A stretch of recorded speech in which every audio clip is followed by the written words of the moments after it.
What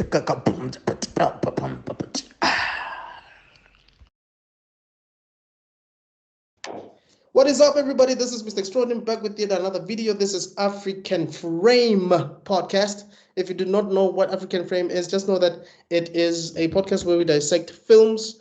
I'm not alone as usual. I'm with Rob Sibeko. He's a writer, he's a director, he's a script writer.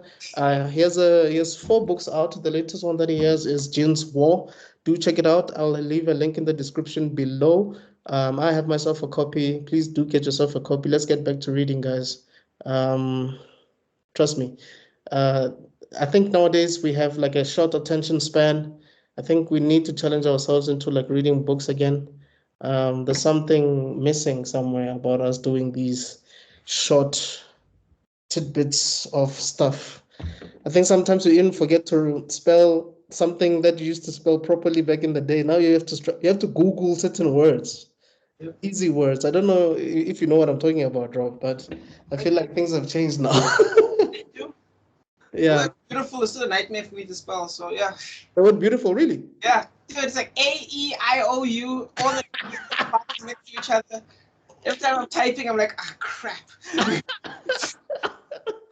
Yeah, so you see, this is why reading is so important, man. Yeah. But yeah, guys, basically, if you remember when you used to order a DVD, whether it was, I don't know, if I'm talking to somebody internationally, like I think Netflix at a point was renting out DVDs, right? I think Blockbuster was doing the same. We had, I think, Mr. Video. So we ordered like DVDs. We had Musica. I would actually buy DVDs from Musica. Rob used to work there. So when you open your DVD, there used to be like bonus features. And in bonus features, you'd have like commentary where you would watch the whole movie, but it would have audio on it, like commentary on it, either from the director and the actor, or just from the actors or whatever. So basically, that's what we do here. But instead of actually showing you the entire film, Rob actually just narrated for us, plot by plot, bit by bit, scene by scene, and we just make commentary on it, our thoughts. We also give you some trivia, behind the scenes stuff. We also let you know certain details about the actors or the budget of the film, or who was probably going to be in the film, or which director could have been on the project but wasn't, stuff like that. So if that's a cup of tea, please just hit the subscribe button, hit the notification bell icon, like and comment, and share this video with your friends and all of that. But yeah, like I said, this is African Frame. This is basically Africans giving you a perspective about cinema. But today we're going to be doing Street Fighter. Yes, Street Fighter, the movie that came out in the 90s, starring Jean-Claude Van Damme as Guile, a legendary character from the game. Street Fighter is a Capcom game that was released in the 80s. Actually, the character designer is the same guy who also did character designs for Fatal Fury, which eventually developed into King of Fighters. Street Fighter is one of the best arcade games in the world, probably one of the most popular, if not, I guess, the popular fighting game in the world. I guess you could say Mortal Kombat is close, maybe top 5. Tekken is also there. I don't know what else is there, but those the one, Soul Calibur, Virtue Fighter, all those classics. Yes. So yeah, so let's just get into some details. So as I've said before, Street Fighter came out in the 90s. To be specific, it came out in 1994 in the United States, but came out in 1995 in Japan. It has a running time of 102 minutes, and it had a budget of 35 million, which I doubt, but not necessarily doubt, but I think it did quite well, actually, because it made 99.4 million at the box office. Yeah. And it was directed by Stephen E. De Souza. And I believe this is Raul Julia's final film, which is a legendary moment. I think we will talk about it. I'm sure you and I will get into this. The film stars Jean-Claude Van Damme as Colonel Guile, Raul Julia as Bison, Ming Na Wen as Chun Li, Damien Chapa. Damien Chapa. Who did he play? Did he play? I think he played. Did he play Blanca? No, Ken. No, Ken. Sorry, Ken. Yes. For those who do not know, Damien Chapa also played a character in a film called Blood In, Blood Out. I hope we'll do a film review on Blood In, Blood Out. And then we have Kylie Minogue. She's a musician, one of the most popular, I guess you could say, musicians of all time. Then you have Wes Studi.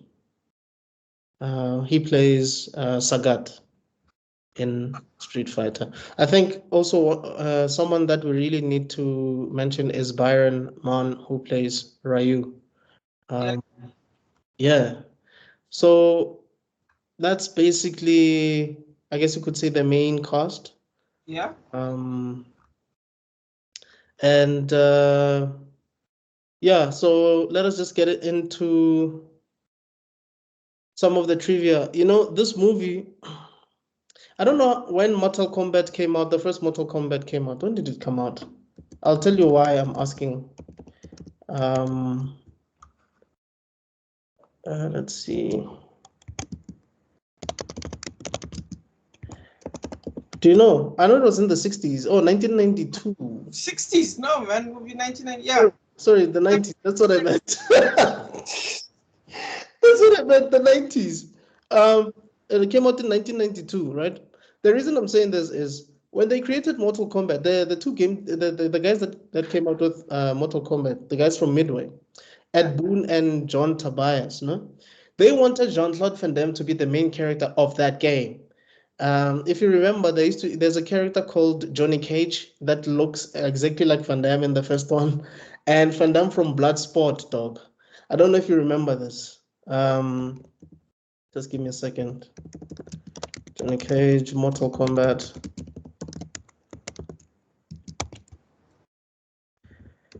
He looks exactly, dog. Exactly like Jean-Claude Van Damme. Let me do this. Let me share my screen quickly so that I can show you what I'm talking about.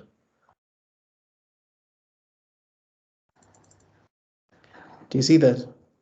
Yeah, I see it. On the left. Like, this is around the time Bloodsport came out. Right? So he declined this thing. Right? So what I think could have happened, and you guys can correct me if I'm wrong there, I think what could have happened is the guys at Street Fighter actually saw an opportunity to ask him, because Street Fighter was more popular than Mortal Kombat at the time, because it came out like in the late 80s. And he went for it. And if you think about it, Guile was not the main character of that game. He's not the main character of anything, dude. I think this Guile.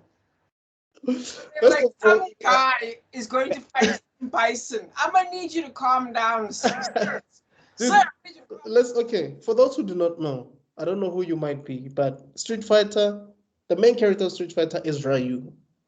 And this is the main problem that I have with Hollywood, where they take the main character and they sideline the main character and put someone who could be a popular character and use a very famous actor to play that role. Same thing happened in X-Men. They got Hugh Jackman to play Wolverine, and then they sidelined Cyclops. It happens, right? Okay, but to be fair, Cyclops is sidelined by everyone every single time. Yeah. Cyclops is the most sidelined. You know what the problem with Cyclops is? The problem with Cyclops is, let's put it like this. You know when there's a movie where like something crashes, like an airplane crashes, or like a helicopter crashes, or a boat sinks? Right. You know who's the first person to die? The captain. The captain is always the first person. Yeah. Because when you have that level of, when you have a quality level of leadership, it kind of ruins the storyline. A lot of writers will be like, "Oh, he's in too much control, so now we need to remove him." Huh? Yes, like he's too competent. Exactly. So it has to be like, what would the crew do without him? Exactly. It's why Disney kills all the parents. Yes, and also, if you remember Mortal Kombat 2, the live action film, Johnny Cage dies in like the first 5 minutes. Yep. Also, what's this that I was thinking about just now? It's a thing. It's a trope in Hollywood where The guy who's not supposed to die dies. Oh, G.I. Joe, the second one with The Rock. Yes. Duke dies. Exactly. You're like, why? Yeah, what? Exactly. And look at another good example would be The Matrix. The Matrix Reloaded, right? Mm-hmm. Now, Neo doesn't die. But, because remember, Neo achieves ascendance, right? Yes. He achieves ascendance in the first movie. Yes. But now he's too OP. So what do? Kick him out. Yeah. So what do? They shove him into the Himalayas, remember? And he has to fly back. Oh, yes, yes. I mean, they do things like that to remove Neo. But how quick is he? How fast is he? From the Himalayas, you're still able to save people from an explosion on a highway in America? Actually, no, what should have happened was he grabs their clothes, the clothes rip off over here, and then they all die in the explosion. And it's like he carried them like they were like plastic bags, stuff like rubbish bags. Like that was. But anyway, that's a story for another day. Maybe when we review Matrix Reloaded, we'll talk about it. But I do get what you mean. I've just always had an issue with it. Like for me, it just doesn't make sense. But hey, it is what it is. In this case, I understand why Americans did it because you need to have an American protagonist, even though Jean-Claude Van Damme is from Belgium, and I could hear that he was trying his best in this film to sound American. Like you could hear it. It's a disaster. It was like, do you remember when Storm tried to sound Ethiopian? Yes. When Halle Berry tried to sound Ethiopian. Or when you gonna say Jude tried to sound American in Cold Mountain. That was horror. I didn't really watch that movie. I didn't even know he was doing that. Bro, that movie is brilliant, but the fact that he was trying to sound American, man, it was. It's so funny because he's not even in that much. Like that man travel. Let's not get into Cold Mountain. Let's just get back to Street Fighter. Yeah. I mean, same thing happened with Michael Caine. Is it the Weatherman with Nicolas Cage? Because he was Nicolas. Yes, he was there. That one. Oh, I used to cringe every time he spoke because I could hear he's trying, but I was like, no. Trained actor, what is going on? But anyway, look, I don't blame Van Damme for this. I think it's one of his weakest films. Actually, no, I blame Van Damme. Do you know why? Because this man, later on in his career, he admitted that he had a massive cocaine addiction at this time. Yes. He was spending up to $10,000 a week on cocaine. Right. And now here's the problem, is that he was a problem during this movie. There were times when he wouldn't show up at all. Kind of like how they were talking about how Johnny Depp in the last Pirates of the Caribbean, they had to hire someone to see if he'd wake up in the morning. Oh, yeah. I think you told me this when he was going through the motions with Amber Heard, right? Exactly. So, like, them, because you have to remember something. They were shooting in Thailand. And Thailand, you can go from so hot, everyone's passing out, to like rainy and stuff like that. So they're dealing with those difficult conditions. Raul Julia is literally dying on set. And there's this man not showing up some days. Apparently, it was so bad they had to basically do extra shooting to try and fill the gaps. And if you look at some of the scenes, you can see, especially now that I've watched it for like the fourth time, I could see, fourth time in your life or? Probably the fourth time in my life. I don't know. Oh. No, probably more in my life. I'm lying to myself. Way more than 4 times. Right. But I started to but now that I'm watching it as like a filmmaker, I'm like, this fight scene is being shot worse than Christopher Nolan's fight scenes. There's too many cuts. Yes. Too many cuts. Why? Probably because Jean-Claude Van Damme wasn't there for the rest of the day.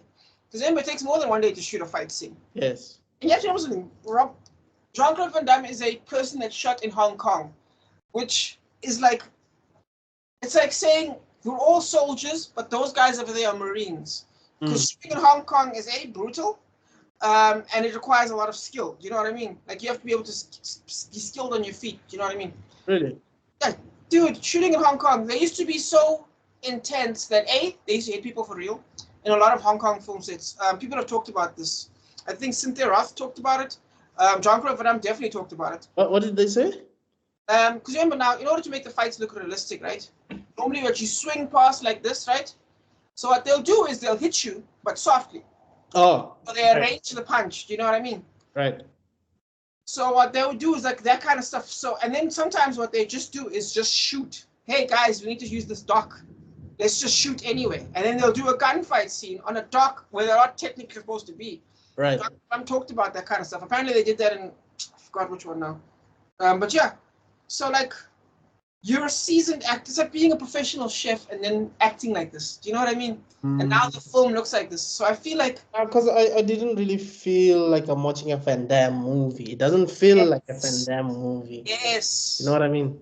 Yes. A Hong Kong Van Damme movie. Double Team. It doesn't feel like Double Impact. Exactly. Yeah. So but, yeah. No, I just wanted to say, look, if you're a child that grew up in the 90s and this arcade game was really one of your favorite games, at that time we're not privy to a lot of information and whatever. This was great because I remember the first time I watched it, I think it was like in 2002. I was still a kid, like I was like what, I don't know, 13, 14. Yeah. And we're not privy to much information. Yes, I did know that, Kyle being the main character was like, because I already knew, you remember like back in the day when you used to play arcade game, there used to be like that one guy who can play every character with just 50 cents and he's able to like finish the game. So you just wait to see the conclusion of each character. So by that time I already knew that, okay, this is Blanca, this is Charlie, and okay, we'll get to it, the whole Blanca Charlie thing. But you started knowing people's backstories. So I was like, no, Ryu's supposed to be the main character. Yeah. But like I said, because it's an American production, I understand why this would be. And also, to be fair, you can almost understand why Ryu wouldn't be, because if you think about his plot, he's like a warrior monk in his own way. There's not much to his plot. There's much to write. That's why I keep saying that I understand. Well, I didn't say this out loud here, but I do understand why Cyclops wouldn't be the main character of a movie. There's not much to his backstory. Outside of the love triangle? Yes, outside of the love triangle and the Madeline Pryor stuff and Nathan, there's not really much. With Wolverine, there's a lot to explore. Makes sense. Exactly. Yes. Also now, I'm just going to talk about the difficulties of production. Right. I'm seeing like there's a thing here where like, the film production was, again, so behind schedule. Like on day 10, they were already 6 days behind. Do you know what I mean? Yeah. So the producers, obviously, that's their money that they're playing with. Right. So the producers would show up, and then you would have to cut out and rip. They say it's the John Ford method. John Ford being a famous director in the 1960s, would literally rip out entire pages of the script and be like, well, we can't shoot that. So now that's what they had to do. So there's... Why? Why would he do that? Because there's no time. Remember, you pay people by the day. Yeah. In fact, things were so bad. Apparently, they had the director, Mr. D'Souza, had to use his own pay slip to pay some of the actors. Things were that wild. I didn't know it was that bad. Yeah, and you have to remember, this was his only movie. Eh? This man has written some. We didn't talk about this. Yeah, man. I mean, we're gonna get into it. I mean, we're still talking about Van Damme. We'll get to everybody else. Get into D'Souza, yeah. Yeah. I don't know if you. I mean, by this time, Van Damme had already done No Retreat, No Surrender, because he did No Retreat, No Surrender in the 80s. I think he had already done. What's that movie with Tom Poe again? Is it Kickboxer? I believe it is Kickboxer. I'll tell you now. Because, gosh, John, this man was busy at that time period. Okay, let's just give some background. Before, I think he was a bodyguard. I think he was working with Chuck Norris at a point before he became like a film star. He was very broke at a point.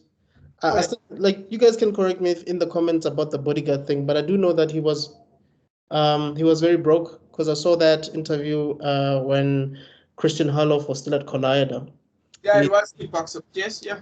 He did mention that he was really broke, and he just happened to land into someone, and the person was like, "Okay, dude, here's your chance." And then I think he gave him the script for Bloodsport, if I'm not mistaken, and he took the chance, and yeah, he blew up. Yeah, blew up at that point. Then at that point, he was doing Cyborg, Kickboxer, Double. Kickboxer is 1989. Yep. No, 1989. Yeah. The Cyborg is 1989. Kickboxer is 1989, right?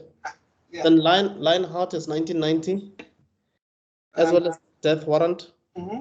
Double Impact. That's the one that really. That's my favorite movie from this guy, actually. Followed by Universal Soldier. Those are my two favorite films by Jean-Claude Van Damme. Oh, not bad options, man. I mean, I personally enjoy what you call it? Of course, Street Fighter, because I'm the one who picked it. But what's it? Sudden Death is great as well. I also like. I love the corny ones like Double Team. I just love that shit. Right. I haven't watched Double Team, man. I need to watch it with Dennis Rodman, right? Rodman, where he fights a tiger, where like. Yeah, I heard about that. I haven't watched it. Rocks explosion of a Coca-Cola vending machine. I don't know how much Coca-Cola. But also, I mean, I think the other two films that I would mention that I really, really enjoyed as a kid is Bloodsport and Kickboxer. Okay. So I'd say those four. But the fifth one would, like I said, would be No Retreat, No Surrender, where he was the villain. And the best. Yes. Do you think he should be in the same sentence as Stallone and them? Because I feel like this man should have been competing with them, but he wasn't. He should have been up there with them. Stallone and Van Damme, not Van Damme. And Stallone and Schwarzenegger. There we go. Like he should have been there with them. Because the top three at the time was Bruce Willis, Stallone, and Schwarzenegger. But I do think that he actually belongs there. Like it's okay if there was a top five, he would be on the top five, in my opinion. Because yeah, exactly. Because some of these stories aren't actually bad. I think Time Cop was a cool concept. Because one of the reasons I like Schwarzenegger so much is some of the movies he picked were great. No, let's not lie. I think the movies that we've mentioned so far, including The Quest, including Time Cop, like you said, I think he even won. Didn't he win he won an award for JCVD, right? Yes, JCVD. But I think Time Cop is one of the films that like was really good. If I'm not mistaken. I thought it was genuinely fantastic. I had a blast with it. Right. Cool concept as well. And let's not lie, he was a box office pull. Yeah, he was. You know. We can talk about his ego, but I think. Think about it. Who didn't have an ego? I think the only one who probably didn't have an ego was Schwarzenegger. Yeah. I think with Schwarzenegger, it makes sense because he had a certain philosophy related to like his gym work and lifestyle and routine and whatever. Because apparently Schwarzenegger was already a millionaire before he went into acting. So. Don't get me wrong. His bodybuilding stuff definitely. That man was a success. Yeah, didn't he win he won like a bodybuilding competition? He was number one, right? Yeah. Yes. And I think he won twice or something. If I'm not mistaken. Years in a row, yes. How many times? I can't tell you exact number of times, but yes, he won I think it was the Mr. Universe. I forgot what it's called. Yeah. Something like that. Yeah, he won it. Legitimately won it. They did a movie on him. A fucking documentary on him. Yeah, and I think Stallone, obviously, at a point, the Rocky franchise got to his head at a point, I think. So. Yeah. And I think the rivalry got to his head. But I'm pretty sure Jean-Claude Van Damme. Because I know him and this man won competition. Steven Seagal, right? No, I was gonna say Jet Li. They're both No. Oh yeah. Jet Li won competitions when he was like 9, 10. Yes, 9, 10. You're right. Yes, and then I think he was even shipped to America at a point, and he met the president at the time. I don't remember who it was, whether it was JFK or Reagan or whoever. I don't remember. Then he did the 12 Monks movie. I think it's called. Right. I think that was That was his first ever movie. I think. 12 Monks. No, the Shaolin Temple one. I'm embarrassing myself. I know. I love this movie so much because it's like his first ever movie, and it was so fire. The Shaolin Temple one. What happens in the Shaolin Temple? It's like semi based off a true story even. It's actually called the Shaolin Temple. Basically, it's someone's father gets killed, something like that, and then he ends up being raised in a Shaolin Temple. And it's that one where he's practicing and practice, and you see one of the coolest things, there's a practice montage, right? And as he's going to practice with them, he sees everyone's got like a hole in the ground where they train, right? And that's like a proof as how long you've been training. Right. So he trains for so long and goes into the future, and he trains so long that he starts to form a hole in the ground because of all the steps he's been taking. Jeez. Yeah, it was so cool, but it was called Shaolin Temple. I don't know if it's actually based off a true story, but it was basically the whole how Tibet, how that area got not Tibet, but that area got special privileges from there. Wow, because for me, the first movie that I've seen him in, I think, was Once Upon a Time in China. Was Once Upon a Time in China too. And like I just knew him as Master at the time because I didn't know his name. I didn't know he was Hong Feng Hong. I just called him Master. Oh damn! See, in my family, right? We were all into kung fu. Like my dad was probably the most into it, I think. Right.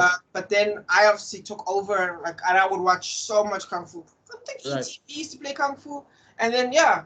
So Kids from Shaolin, I remember that one. I think he was in My Dad is a Hero, I believe, as well. Yes, my father's a hero. Yes. I got into and I started loving him in Fist of Legend, Bodyguard from Beijing. Like I said, Once Upon a Time in China 2. There was also films such as Romeo Must Die, Kiss of the Dragon. I think he's the best Hollywood person. If you think about an Asian person that went to Hollywood, I think outside of Bruce Lee, obviously, I think Jet Li is the best one. What do you think? I think Jackie Chan. No, go think about it. Rumble in the Bronx, yes. Was it as good as what you call it? You know that Rush Hour is one of the highest grossing martial arts films. Yeah, that's fair. Yeah, okay, yeah, fair enough. Rush Hour was really good. Definitely. Yeah. Okay, fine. Yeah, the Rush Hour, I think. If Rush Hour was not there, then I would say it. Look, for me, I always feel like. Did you watch Power Rangers growing up, bro? Power Rangers? Yeah. The first one. Yes, the first one. Yeah, OG Power Rangers, yes. I feel like Jackie Chan are like Jason and Tommy in that I would put them on the same level, even though they have different career paths, right? Fair enough. The reason for that is, and I think that's why it's even depicted like that in the Forbidden Kingdom. I mean, it's a horrible movie, but the fact that they were evenly met in that movie, for me, it's like, okay, I get it. I know. That could have been a better movie. It's like, why would you not put them together in a better movie, you bastards? Yeah, exactly. But that's when Hollywood takes over, stuff like that. But I do agree with you. I think there are certain people that didn't make it as much as they should have. I think Jackie Chan and Jet Li are like, and Bruce Lee are like the top 3. Yeah. Because you have Donnie Yen. Donnie Yen should be huge. I mean, he's huge in Asia, but he should be bigger than he is now. Way bigger than he is right now. It makes no, because he doesn't have that thing. And he can speak properly. He is fluent in English. He sounds great in Sounds better than everybody, actually. Yeah. He was maybe not Bruce Lee, but yeah. I'd put them on the same level, actually. Exactly. What's a Triple X? He just shows up in Triple X, and it's like, why are you here? And I'm so glad you're here. Do you remember Don the Dragon Wilson? Yes, I do. There's someone else. In fact, one of the guys that's even here in this one, he should have been better. The guy that plays Ryu. What happened? Yeah. But yes, Don the Dragon Wilson is fantastic. He was Double Dragon, right? No, not Double Dragon. Didn't he do something like what cop? Cyber something. Yes.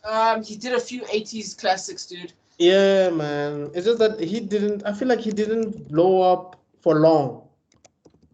Yeah.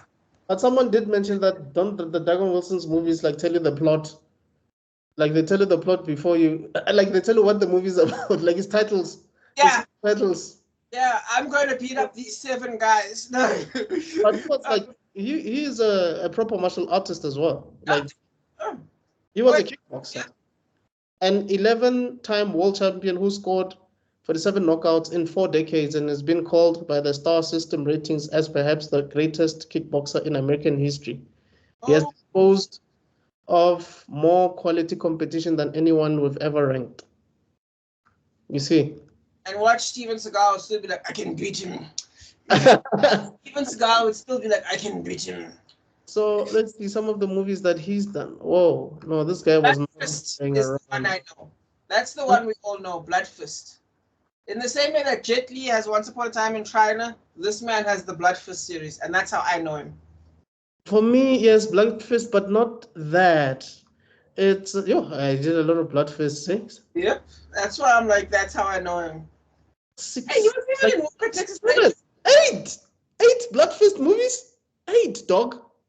It was a thing, bro. What could I say? No, man, there's a movie, man. No, just give me a second. I just wanna. And I think he did like 2 of those. Cybertracker. Was it Cybertracker? Cybertracker, probably. Yes. Yes. Yes, that's the one that I'm talking about. And then I saw that one, and I also saw Cybertruck 2. He needs one movie with a fast talking black guy. That's what he needs. That's what he needs.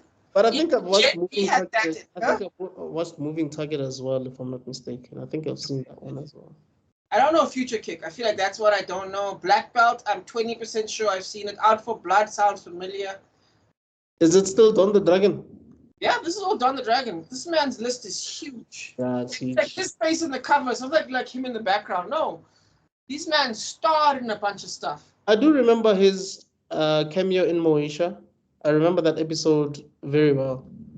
Because he speaks English, he can act to the point where I'm even surprised that he's not American, actually. Oh, he's still acting. Oh, he is American. Yeah, dude, he is. Like, he has a movie coming out in 2024. I saw that as well. Oh, by the way, you remember there's also Jason Scott Lee. Jason Scott Lee? He did the Bruce Lee film, and like where he played Bruce Lee, and he also did the Jungle Book. The Young Bloods. Wait, which? He did Dragon, the Bruce Lee story. Oh, this guy. Oh, yeah. Yes. He also didn't. The movie that I really want to watch is the Jungle Book, the one that he was in. Hey, I really want to see that one because, I don't know. You know, I'm more interested in watching an adult Mowgli than a child Mowgli. You know, who's running with a Bagheera. I think the problem is we've all seen it already with the Jungle Book. It's time to see. You know what I mean? Like, we all know that this man gets raised by the wild animals, bare necessities. Okay, but what does it lead to? You know what I mean? Exactly. We all saw Tarzan grow up. What right. does he grow up to? No, I 100% agree with you there. I think that would be cool. Yeah, man. But anyway, I guess those are the people that I'm sure we are missing a few. I mean, there's Mark the Cascos. He should have blown up here, but he never did. Yeah, this man's in Crouching Tiger too. As who? Who? Jason Scott Lee. Yes. As who? Crouching Tiger, Hidden Dragon. Yeah, it's got as Hades died. I have no idea what that is. Oh, but this is a sequel, right? Yeah, it's that weird sequel, but I still enjoyed it. I haven't watched it. And he fights Don. Oh, wait, what? It's surprisingly good, dude. What they did was they made it more grounded. Oh. So everyone's floating. None of that. Almost none of that. It's almost like, I don't want to say Jujutsu Kaisen. That's not a good example. It's like, you haven't seen Seven Secret Rivals, ne? Old school 70s kung fu. Imagine in combining, I don't want to say Dragon Ball Z, that's too intense. Something that's, what's a good fighter that's got intense, like, imagine an anime based, let me just say, I can't think of a specific anime, but like a fighting anime with, so it's got hyper power, hyper strength, but Snake in the Eagle's Shadow. So if you turn Snake in the Eagle's Shadow into an anime where the specific moves you're doing, those are kung fu styles, whatever name or whatever, right? And you use them and it kind of shows. That's how beautiful I get you. I guess you could say like early Dragon Ball Z was sort of like that, if you remember. Yeah. Wasn't that hectic? Yes. Yes, I think that's it. Yeah, Dragon Ball. I think if you compare, I think Cartoon Dragon, Hidden Dragon 2, in my opinion, is more like Dragon Ball, not Dragon Ball Z. I get you. Yeah. Okay. Because they all have moves and they're all fantastic. Oh, fair enough. All right. Yeah, and Seagal, maybe Seagal is on that top 5. I don't know. I don't know who would be the fifth. Seagal is well, we're keeping it Asian right now. Okay. I mean, I'm just taking it back to Van Damme. Okay, fine. But I was gonna say Maggie Lee next, but okay, no. But no, fair enough. Let's take it back Maggie to Lee. Yeah. Lee again. Maggie. Sorry, am I saying it wrong? Maggie. Police Story 3. Police Story 3. This to me. You know what I'm talking about. I'm saying it wrong. I'm a monster, but you know what I'm talking about. Ming Na Wen. Are you talking about Chun-Li? No, man. Is it Chun-Li? No, it's not. 1 second. 1 second. Wait, are we talking about the cast of Street Fighter, or are we still talking about like top kung fu people? Oh, are we talking about female? No. Oh, I was gonna mix it together as in for like. Oh, okay. Oh, if Michelle Yeoh has to be up there. Like Michelle Yeoh has to be up there. Like she's been doing films with. She's done films with. Michelle Yeoh, Maggie Chun. Yeah, Michelle Yeoh. Michelle Yeoh has done films with Jet Li and Jackie Chan. Yes. And she's done films with Yuan Biao. And I think she even did a film with Cynthia Rothrock, and she did a film with Cynthia Rothrock. Is that combination, the two of them together. Where they fight in the house against a bunch of people. Yes, and you know who was in that house? Who? Sammo Hung. Remember Sammo Hung? Of course. Yeah. It's the same movie. Is it not? Is it not the same movie that you're talking about the house? I was talking about Police Story 3, but yes, I think you're talking about that other one. Yes, I think you're right. But I love Sammo Hung. Cynthia Rothrock in Police Story 3? No, never mind. We got mixed up there. Oh. That movie that we're talking about was In the House with Cynthia Rothrock. Yes, that's a different movie to Police Story 3. Yes. I'm saying that one, I think you're right. It does have Sammo Hung. I just forgot what the movie is called. Oh. Okay. But Michelle Yeoh, for me personally, Michelle Yeoh is number one when it comes to film, female. Cynthia Rothrock was fire because what she would do is you could tell she was getting hit as well. Like she was doing insane damage. Let's put it like that. Okay, if we're talking about like a Western martial artist that really broke out into Hollywood, Cynthia Rothrock would be number one. But for me, Michelle Yeoh, bro, all day, every day, without a doubt. And then Cynthia Rothrock would be number two. Definitely. But can I ask you a question? Yes. Do you think that we've lost something there? Because again, you see these people hit the floor. Like Cynthia Rothrock, with Maggie Chow, with who's Maggie Chow again? Shit! Sorry, my bad. What's her name? Yeoh? Michelle Yeoh. Yes. Maggie Chuang is the chick from Police Story. Oh, Maggie Chuang. Jackie Chan's girlfriend. Yes. Yeah, well, in the first Police Story. Yeah, she's also in other stuff. She's even in Crouching Tiger, if you can believe it. The first one. Yeah. Oh, okay. But God damn, what's wrong? Just wait, give me a second. I will find this stuff. I remember Police Story 2. Yeah. She's even in Police Story 3. Yes. What? That's what I've been trying to say. Yes. God damn. Wait, so she plays his girlfriend in all three? Yes. Please tell me he married her. Like. I wish. But you know, Jackie Chan doesn't care about stuff like that in his movies, though. Yeah, he doesn't. You're lucky if you're his wife in any movie, bro. I can't find this movie for some reason. But anyway, there's a level of physical impact. Like, no one's hitting the floor. Remember how they hit the floor and like dust would fly? They hit the floor so hard.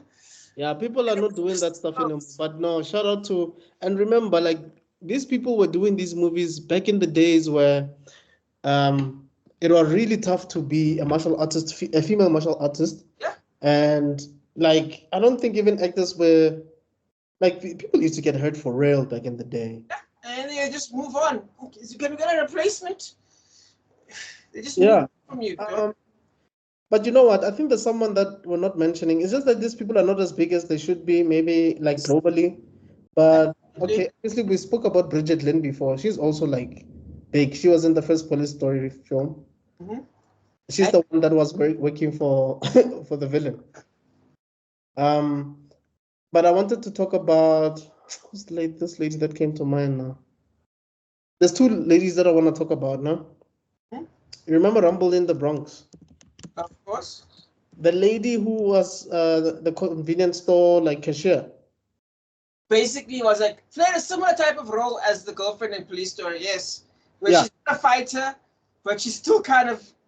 She's actually a singer. Hey, can you believe it? Yeah, I'm looking at a picture of her. This is wild. Yeah. Wait, she passed away? What? Oh. She did. 2003, cervical cancer. Damn. Wait, wasn't she in Drunken Master 2? Yes, she is. She is, right? Yeah, it was produced. It was released 1994, but I'm assuming it ended in. Damn. She was Jackie Chan's mother in that one, like Yes. the very. She's hilarious. Hyperactive drama, loving mother. Oh man, I didn't know she passed away. That sucks. Apparently, she was dubbed as the Madonna of the East. Who would have known? Yeah, not me, that's for sure. Okay, and the last person that I wanted to talk about is you remember Shaolin Soccer? Of course. You remember the girlfriend in Shaolin Soccer? Oh, and other stuff. Pardon? You know, and a lot of stuff. No, the only other thing that I know her in was is she played Mulan, the live action version of Mulan, not the Mulan, the Disney version. Okay, I was gonna say you. Okay. Yeah, because I think her real name is Zhao Wei. Zhao Wei. Yeah. I'll just show you her photo quickly. A very beautiful woman. The Good Wife. Yes. She was in The Good Wife. Nah, it must be a different TV show. It's not the one you're thinking of. No, I think isn't there like a Korean version of The Good Wife or something? Just like Suits. There's like Suits and wait, she wasn't The Good Wife? Nah, Korean version, dude. It has to be. Oh, but who knows? Maybe it wasn't. Which year was that? I'm not hating on her. 2022, dude. Can't be. Oh yeah, she was also in Redcliffe. I remember her role in Redcliffe. Dude, we really need to review Redcliffe. Wow. Enough weeks in the year, man. We had to swat away how many movies? I had to swat away like 12 movies just to collect these two. Hey, dude, I understand, but your Redcliffe is a must. Is a must, dog. It's a must. Yeah. Oh, she also sings as well. Who would have thought? There's not a lot of kung fu here, I think. Pardon? I'm saying there's not a lot of kung fu here, though. Definitely. Well, I mean, the duel probably is a kung fu thing. Yeah, of course, but I'm just saying, like, a lot of this is like, I mean, not that it's a bad thing. I just think, yeah, a lot of this seems like movies, like drama stuff. Oh, I get you. Fine. There's nothing wrong with that at all. Yeah. I think the last person that I was thinking about, it slipped my mind. There was the lady from Rush Hour 2. Are you gonna say Maggie Zhao? Zihi Zhao? I think that's her name. What's her name? That's someone you haven't mentioned, but the Crouching Tiger. She's already, I would say, of the modern day, post 90s. Yeah. It's her. Early 2000s, Zhang Ji, right? Yeah, I think it's definitely her because the rest of them like Cynthia Rothrock disappeared. Maggie Young kind of were not as active. Michelle Yeoh kind of disappeared for a while, but then she said she blew up again with this one. Crazy Rich Asians. No, not Crazy Rich Asians. The one with Zhang Ji. Crouching Tiger. Yeah. I agree. They gave her own movie, so definitely, yeah. She also did like House of the Flying Daggers, which is a movie that I hope we'll do one day. I love it. House of Flying Daggers. Yeah. That's when like Asian storytelling is at its best because it decides to flip and Zhang, whatever. Yeah. It's like the plot twists there are hilarious and they're incredible.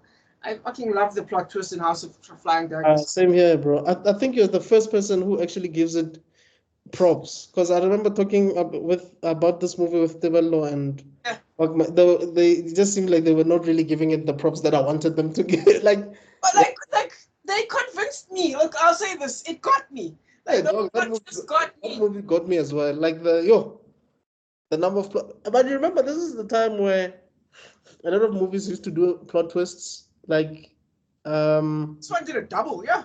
I think like even The Departed at this point was coming out. So there was like movies like that where you're like, whoa, wait, what?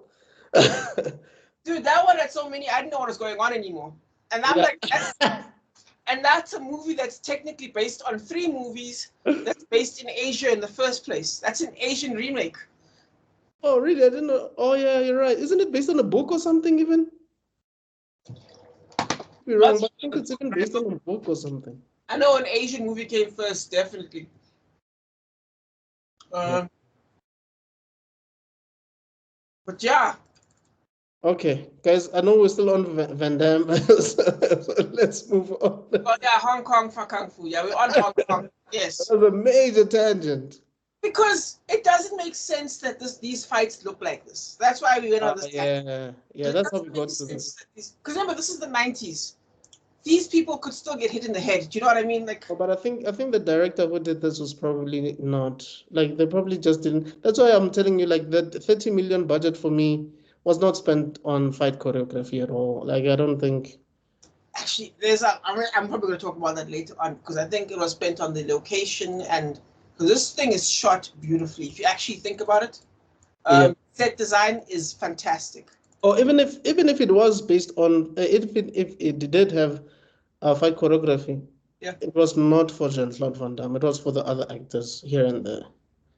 But we'll get there. You know who I think we need to mention though? Roshan Seth. Remember I told you that there was an Indian guy that used to be in a lot of stuff before we spoke about Kingsley. Bensley Kingsley, yes. This guy, Roshan Seth. Bro, he was in so many things, including like South African stuff, dog. Oh, like African Gandhi, right? Wasn't there a Gandhi movie that was in South Africa as well? Oh, I see. There's a Gandhi in 1980. No, he was in Gandhi, the film. Yes, this African one, though, wasn't it? Where he comes to Africa. Gandhi comes to Africa. Yeah, that's the one with Ben Kingsley. That's the same one. Oh, okay. Different. Okay. Yeah, it's the same one. But like he's like dog at a point. Wasn't he in American Ninja? I think. Let me see if I can find out. Unless that's not him, but. Yeah, don't commit hate crime. That's not him. That's not him. But like this man was in a lot of stuff, dog. Definitely. I think it's British, is it not? One of the top movies. Okay, yeah, he was definitely in Indiana Jones. Yes, definitely. Yeah. I mean, he was in Dumbo, bro, and Dumbo came out when, like, recently. You know? Yeah. Oh, was he in Vertical Limit? No, bro, trust me, this man was the go-to guy, like the Indian actor. Yeah, you've seen Vertical Limit, right? No, I don't even know. I have no idea what that is. It's a timing one where they go up 2K. It's actually a surprisingly good movie. It's one of those like SABC one-time movies, but you still have fun with it. Oh.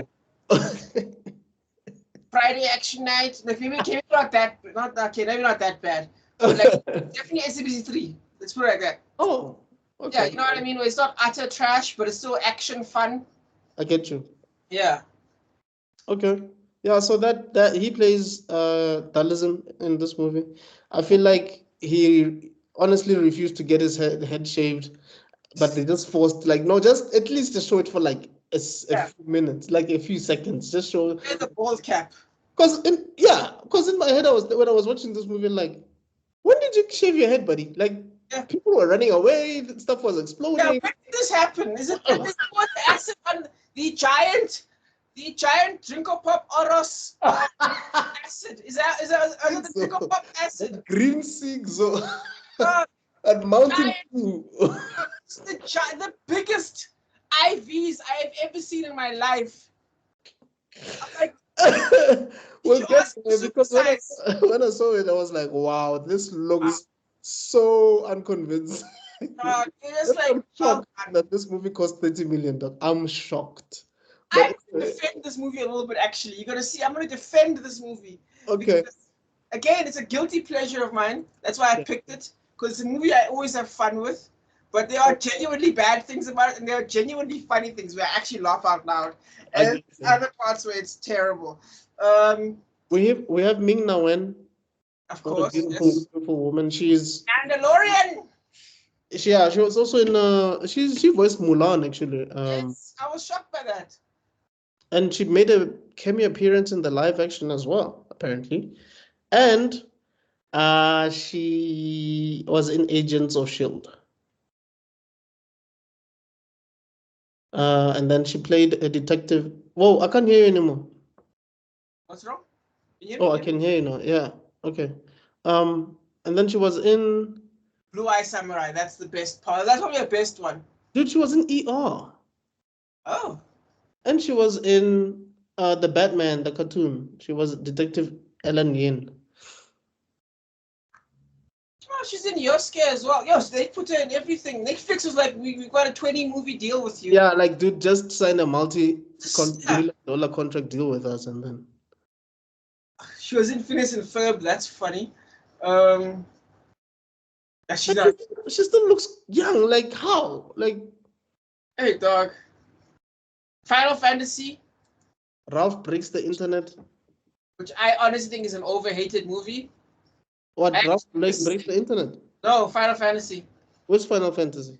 The first one. I think the second one is the worst movie I've ever seen in my life, whereas the first one is not that bad. It's not good, but it's not that bad. Is Spirits Within, is it the one where there's a girl that's like doing some dance in the water or something? Is it that one? It's the one where like if they're fighting, it's the super realistic one. The one that looked really real. To the point I had to convince my cousin, no, this is actually not real. This is right. That one where like they fight these like ghost demons that like eat. They kill you and they add you to the reincarnation line basically. I think this is the one I was talking about the water thing. I haven't watched it or played it. It's a movie, right? Yeah, it's a movie. Are you being for real? Yeah, Final Fantasy. I've only seen Advent Children. Yeah, the worst movie I've ever seen in my life. That one, not that one. The Spirits Within one. Advent Children has good action though.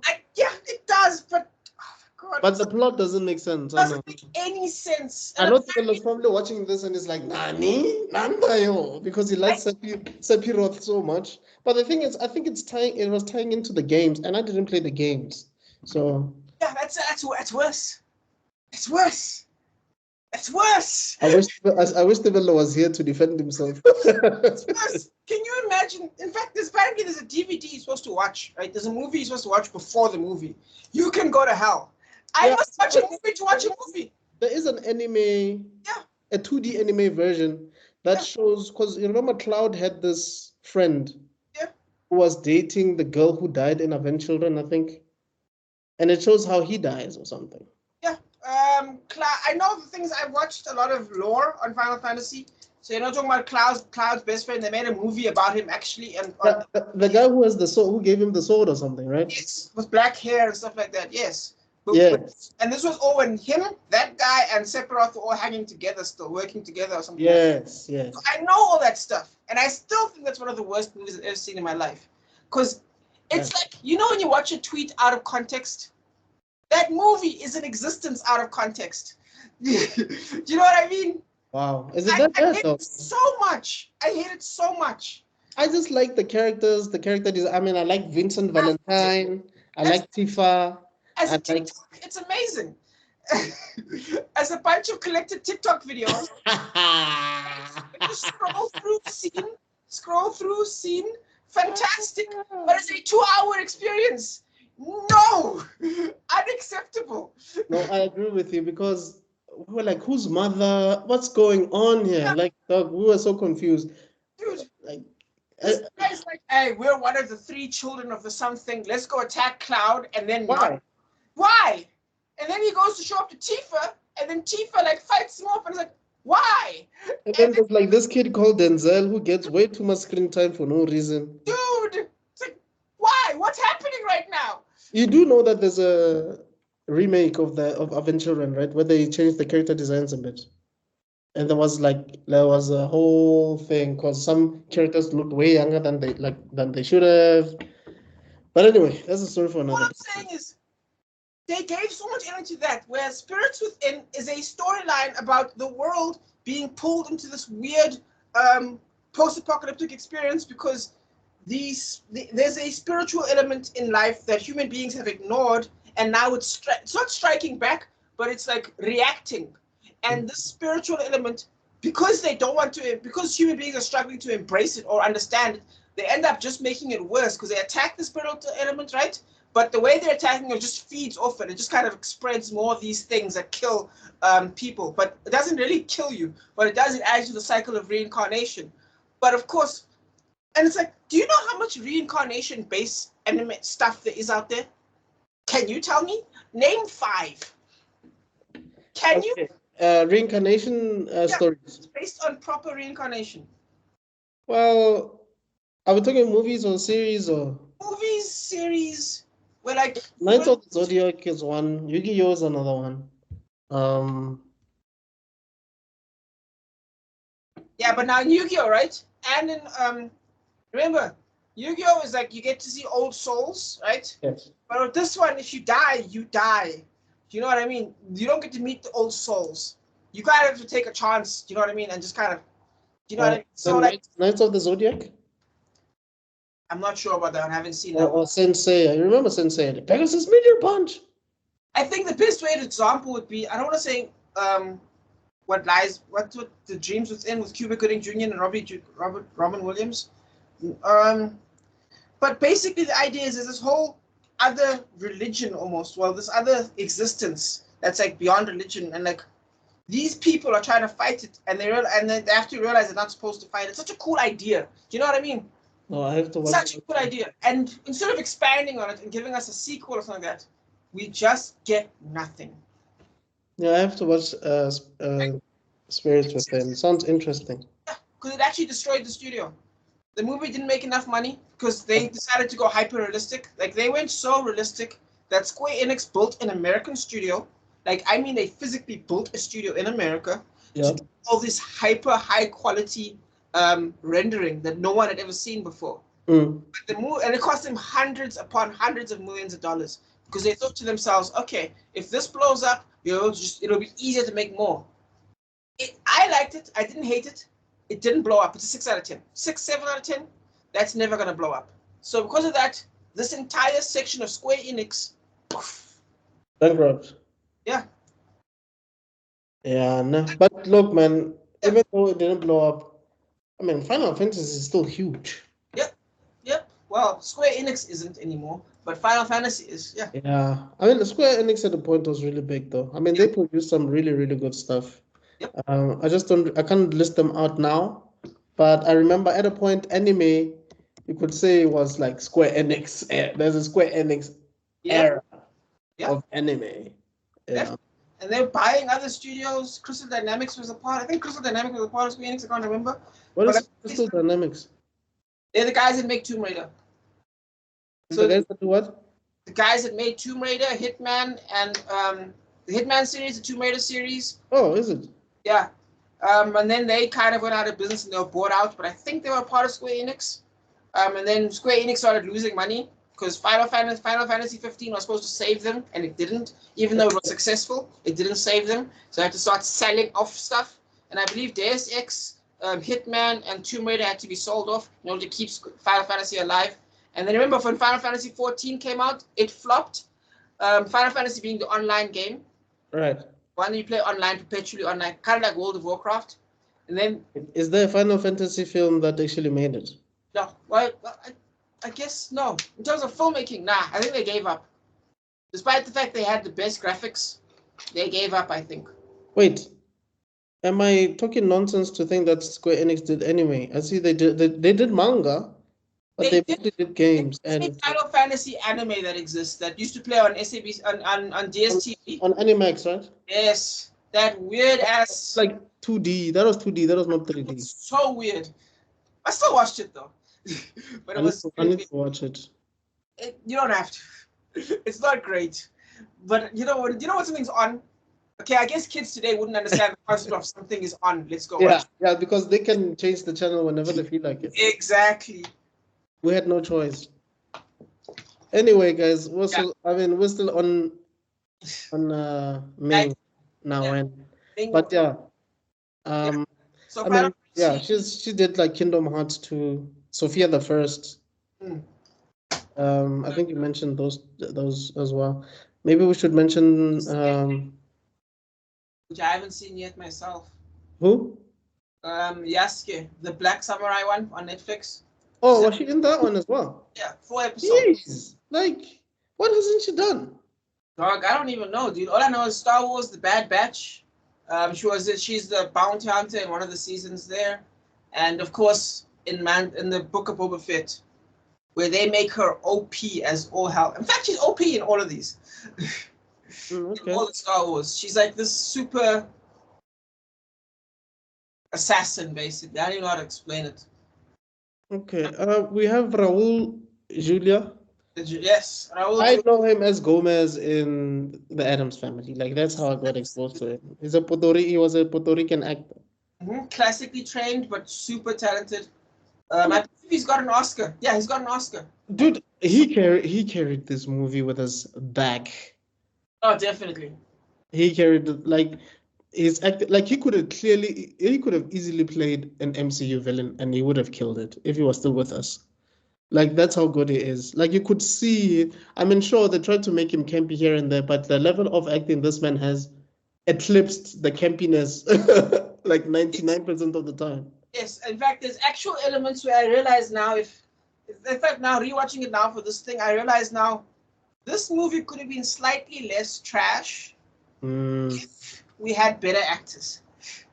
Again, I think Jean-Claude Van Damme is one of the best martial artists in the world. But if he had perhaps had more nuance in his performance. Yeah, in this particular one, because in other roles he kills it, but in this role, I think he was just too full of himself, or maybe the director didn't know. I don't know what happened, but I feel like he was miscast.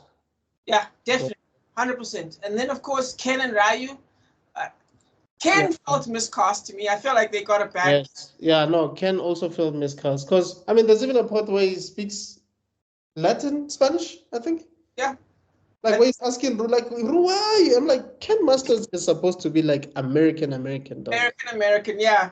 This man wasn't even blonde. You couldn't get him hair dye. Couldn't get by his hair dye. But he tried though, eh? He tried, definitely. It's kind of like Val Kilmer in Batman Forever. You know, Val Kilmer's a blonde. He dyed his hair. His hair was brown. Like he was not even. Like even you could tell Jean-Claude Van Damme dyed his hair, but yo. But it's still worth it, man. I'm glad he did. Yeah. But you're right. Ryu was perfect, actually. I think. Byron, man. I think he. Who? Was great. It's Byron, man. Oh yes, Byron, man. Yeah. I do know he has a movie with Steven Seagal though. I just forgot. Like at least 3. He's got at least 3. That's this man. That's when you know your career's in trouble, when you've got 3 Steven Seagal movies. Because remember, they're not early Steven Seagal movies, except for the one. The one was early. He has more than one film with Steven Seagal? Yes, where he's like a bad guy most of the time. There's one where he's not a bad guy, he's a teammate with Steven Seagal, and there's another one where he's a teammate. Yeah, isn't that the one with the train or something? If I remember correctly. The one where he's... Not Under Siege 2, not Under Siege 2. Okay, let me see if I can get it for you. Under Siege. I don't think it was Under Siege, but... No, it wasn't. The one, Dangerous Man was the later one that he did, which was garbage. Like, amazingly, like, funny bad. Like, do you know what I mean? Like, so bad, it's great. Yeah. And then, no, I promise you, he's got another one. Something like A Time to Kill or something weird. You know Steven Seagal movies, man. Yeah, they basically give you... this weird sentence where it's like... Yeah, they tell you the story. Belly of the Beast. That's was it I think there was someone was mentioning that Steven, I don't know if it was you, someone was mentioning that back in the day Steven Seagal movies was just 2 words. Like the name of his movies was just 2 words. Probably not me, because I would have said like it's like half a sentence. Yeah. It's just Nico or Half Past Dead. Or... Exactly. Yes. Exactly. A Time to Kill. A Dangerous Man. Yes. That is exactly how this man writes it. Yes, that is how you know you're talking about a Steven Seagal movie. Belly of the Beast, A Time to Kill. That is how you do a Steven Seagal movie. Yes.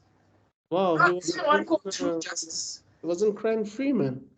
It's based on a manga. And he's in Blue Eye Samurai. Roichi Ikegami. Pardon? Oh, he's gonna say he's in Blue Eye Samurai as well. Really? Yeah. So that's 2 of these movies. These guys are both in Blue Eye Samurai. Wait, he was in Smallville? I also don't know as what. I don't know as what. As Commander Chang. Damn. CSI Cyber. So these people do stuff like he was an agent of S.H.I.E.L.D. as well. Oh, yeah. These 2 are just basically, they're like, okay, if we do something for Ming Na Wen, we're going to do something for you as well, buddy. Like, we want you guys to just be in the same stuff. Yeah. Oh, dude, look at Blue Eye Samurai. Look at this. They've got Kari Hariko Tagawa, the guy who plays Mortal Kombat. What's his name?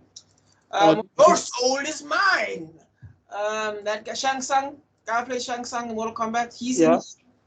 The guy who plays Otto and Hero is here. George Takei is here. Hell, Brenda Song is here. The chick from No, Brenda Song. She's the chick of the rich guy. The chick who dyes her teeth. Yeah. Yeah. Yes. Or bleaches her teeth or whatever you call it. But yeah, these are like, I swear, there's like a thing of like, okay, there's 12 black actors, there's 10 Asian actors, yes, 3 Native American actors, and then these agents, they all go and they just reach into the bowl. All right, this is who we're getting. This is who we're getting. Yeah, because the guy that plays Balrog, yeah, I feel like he could have easily been replaced by Billy Blanks or something. You know what I mean? Yeah. In fact, I would have preferred that. I would have preferred, yeah, because for me, I feel like he was one of the weaker ones. Because he wasn't doing anything, yeah. He was just kind of there, like. It just feels like he was forced. Him and Zangief were forced. Like, I mean, there's a part where he boxes someone, like he punches someone and it's like, goodbye. I'm like, why would you say? It's not even a main character. It's just some guy. And they added a funny side with it. Why? What's happening right now? What's happening? Did you give up? I'm like, okay, this is the point where the director gave up. In fact, there's actually a point in the thing where I mentioned about 45 minutes in, the movie loses cohesion. That's when nah, fam. Yeah, it's not happening. I'm done. And that's when he was like, clearly directing is not for me. I'm done. Like, this is nuts. Yeah, this was my last movie. This is my last movie. I can't do this. And it's not even his fault. You know, that's why I'm like, he's like, I'm done. Not because he's horrible, just because it's like something just tells him you're in the wrong field. This is. Oh, and remember, this guy wrote Die Hard. Huh? This guy wrote Die Hard. He wrote Die Hard. That's the guy that wrote Die Hard? Yes, he's the writer for Die Hard. He's the writer for 48 Hours. He even did Commando. This is a proper writer. What the hell, dude? This is a proper. He did Judge Dredd. He did Judge Dredd. Yeah. So he's a real writer. This man basically defined the 80s and the 90s for us without us even knowing it. Dude. Hudson Hawk is here. Die Hard 1 and 2. Another 48 Hours. This man defined our 80s and 90s. This man was here. So, and he only did one movie. That shows how bad this experience is. He did two. He did Arnold's Wrecking Company. Yeah, but... Oh, that was the first one in the 1970s. I'm sure that's not a big thing. Yeah. I'm sure that's not a big thing. I'm sure it's like, is it even feature length? But yeah, the proper one he did was so bad he stopped doing films. He directed an episode of Tales of the Crypt, I think. Yep, but that's like TV show. That's like the Russo brothers before they did proper movies. Yeah. And Possessed and Unknown Sender. Yeah, but Street Fighter was the one where he was like, yeah, they probably took him off this thing. Though. I probably ruined it for him. Wow, he wrote Beverly Hills Cop 3. Yeah. This man has real credits to his name. Dude, what the hell? So that goes to show this experience was really bad for him. This burned him. Yeah. But anyway. Yeah. Anyway, I don't know if there's anyone you want to mention. I mean, everybody knows Kylie Minogue, so. Yeah, Kylie Minogue. I mean, I think I looked up this guy already, the Andrew Bryanowski. I said that bad. And I looked up L.R. Bush, Grand R. Bush. I looked him up. The Balrog and the Zangief characters, there's nothing really there. It wasn't Chainsaw Massacre movies, right? Yes. He was in the Texas Chainsaw Massacre movies, yes. But I think the most popular guy, most famous guy outside of that, the leftover crew would probably be the Miguel A. Nunez guy. But he's done a lot of horror movies, I think. Yeah, and he was in Life. Yes, right? Yes. That's and how he was also in Spock. You remember Spock talked to you about Spocks with Terrence Howard and James Avery and who's that lady I was talking about before? She wasn't Boomerang. She was married to Mike Tyson. I don't know that one. You know her, bro. Trust me. But yeah, his face is a face you see. Robin Givens. Yeah, no, he was in a lot of stuff, dog. It's just that. I mean, he was in Scooby-Doo, if you remember, the first Scooby-Doo. Yes, I do. I do. He also played a Jamaican in that one. He's even in Black Dynamite and Meet Dave, dude. Yeah, no, he's been, hey? He's been recognized. He's been in a lot of stuff, but I feel like he's more of a supporting role. I mean, I think he has led a few, like he's been a leading man in a few stuff, but yeah, I feel like he has a lot of supporting roles. Like he was in Harlem Nights, bro. Yes. Harlem Nights. There's even clips of him on that one. My God. It's so funny because if you look at his face, this is a beautiful man. So it's kind of shocking there's not any more stuff. Do you know what I mean? He's handsome AF, and he's in his 60s. Eh? He's 59. That's crazy. And he still looks like... He still looks fresh, dog. It's crazy that he's not in more stuff. It's criminal. And then I think the last big name would probably be Wes Studi. I think that's the other big name. The guy that plays Scott. Yeah. Mystery Men, of course. Heat, of course. Last of the Mohicans, of course. This guy is huge. What? He's huge. But then again, it's that whole thing of the whole, okay, we've got 3 Native Americans. Here we go. You know what I mean? So. Damn, he's been in a lot of stuff, eh? Dude, Avatar. I'm assuming he's one of the Na'vi, of course. Wow. Dude. Yeah, no, it's been a lot of stuff. Yeah, he really has. But yeah, I think that's, yeah. I think the one last thing I just want to mention is taking it back to Mortal Kombat. There's a video game that actually came out after this movie that is exactly like Mortal Kombat with these actors doing the Street Fighter moves and everything. I used to play that game actually. Yeah. Oh, what? Yeah.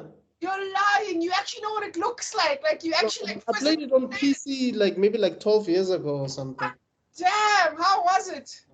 It was good. It's kind of like playing just the normal Street Fighter, but with realistic people. Like, dude, I really don't know how much these people were paid because the fact that they did that game and they did all the moves that you find in the video game. Like, imagine Ken doing the Hadouken, but like that actor doing that.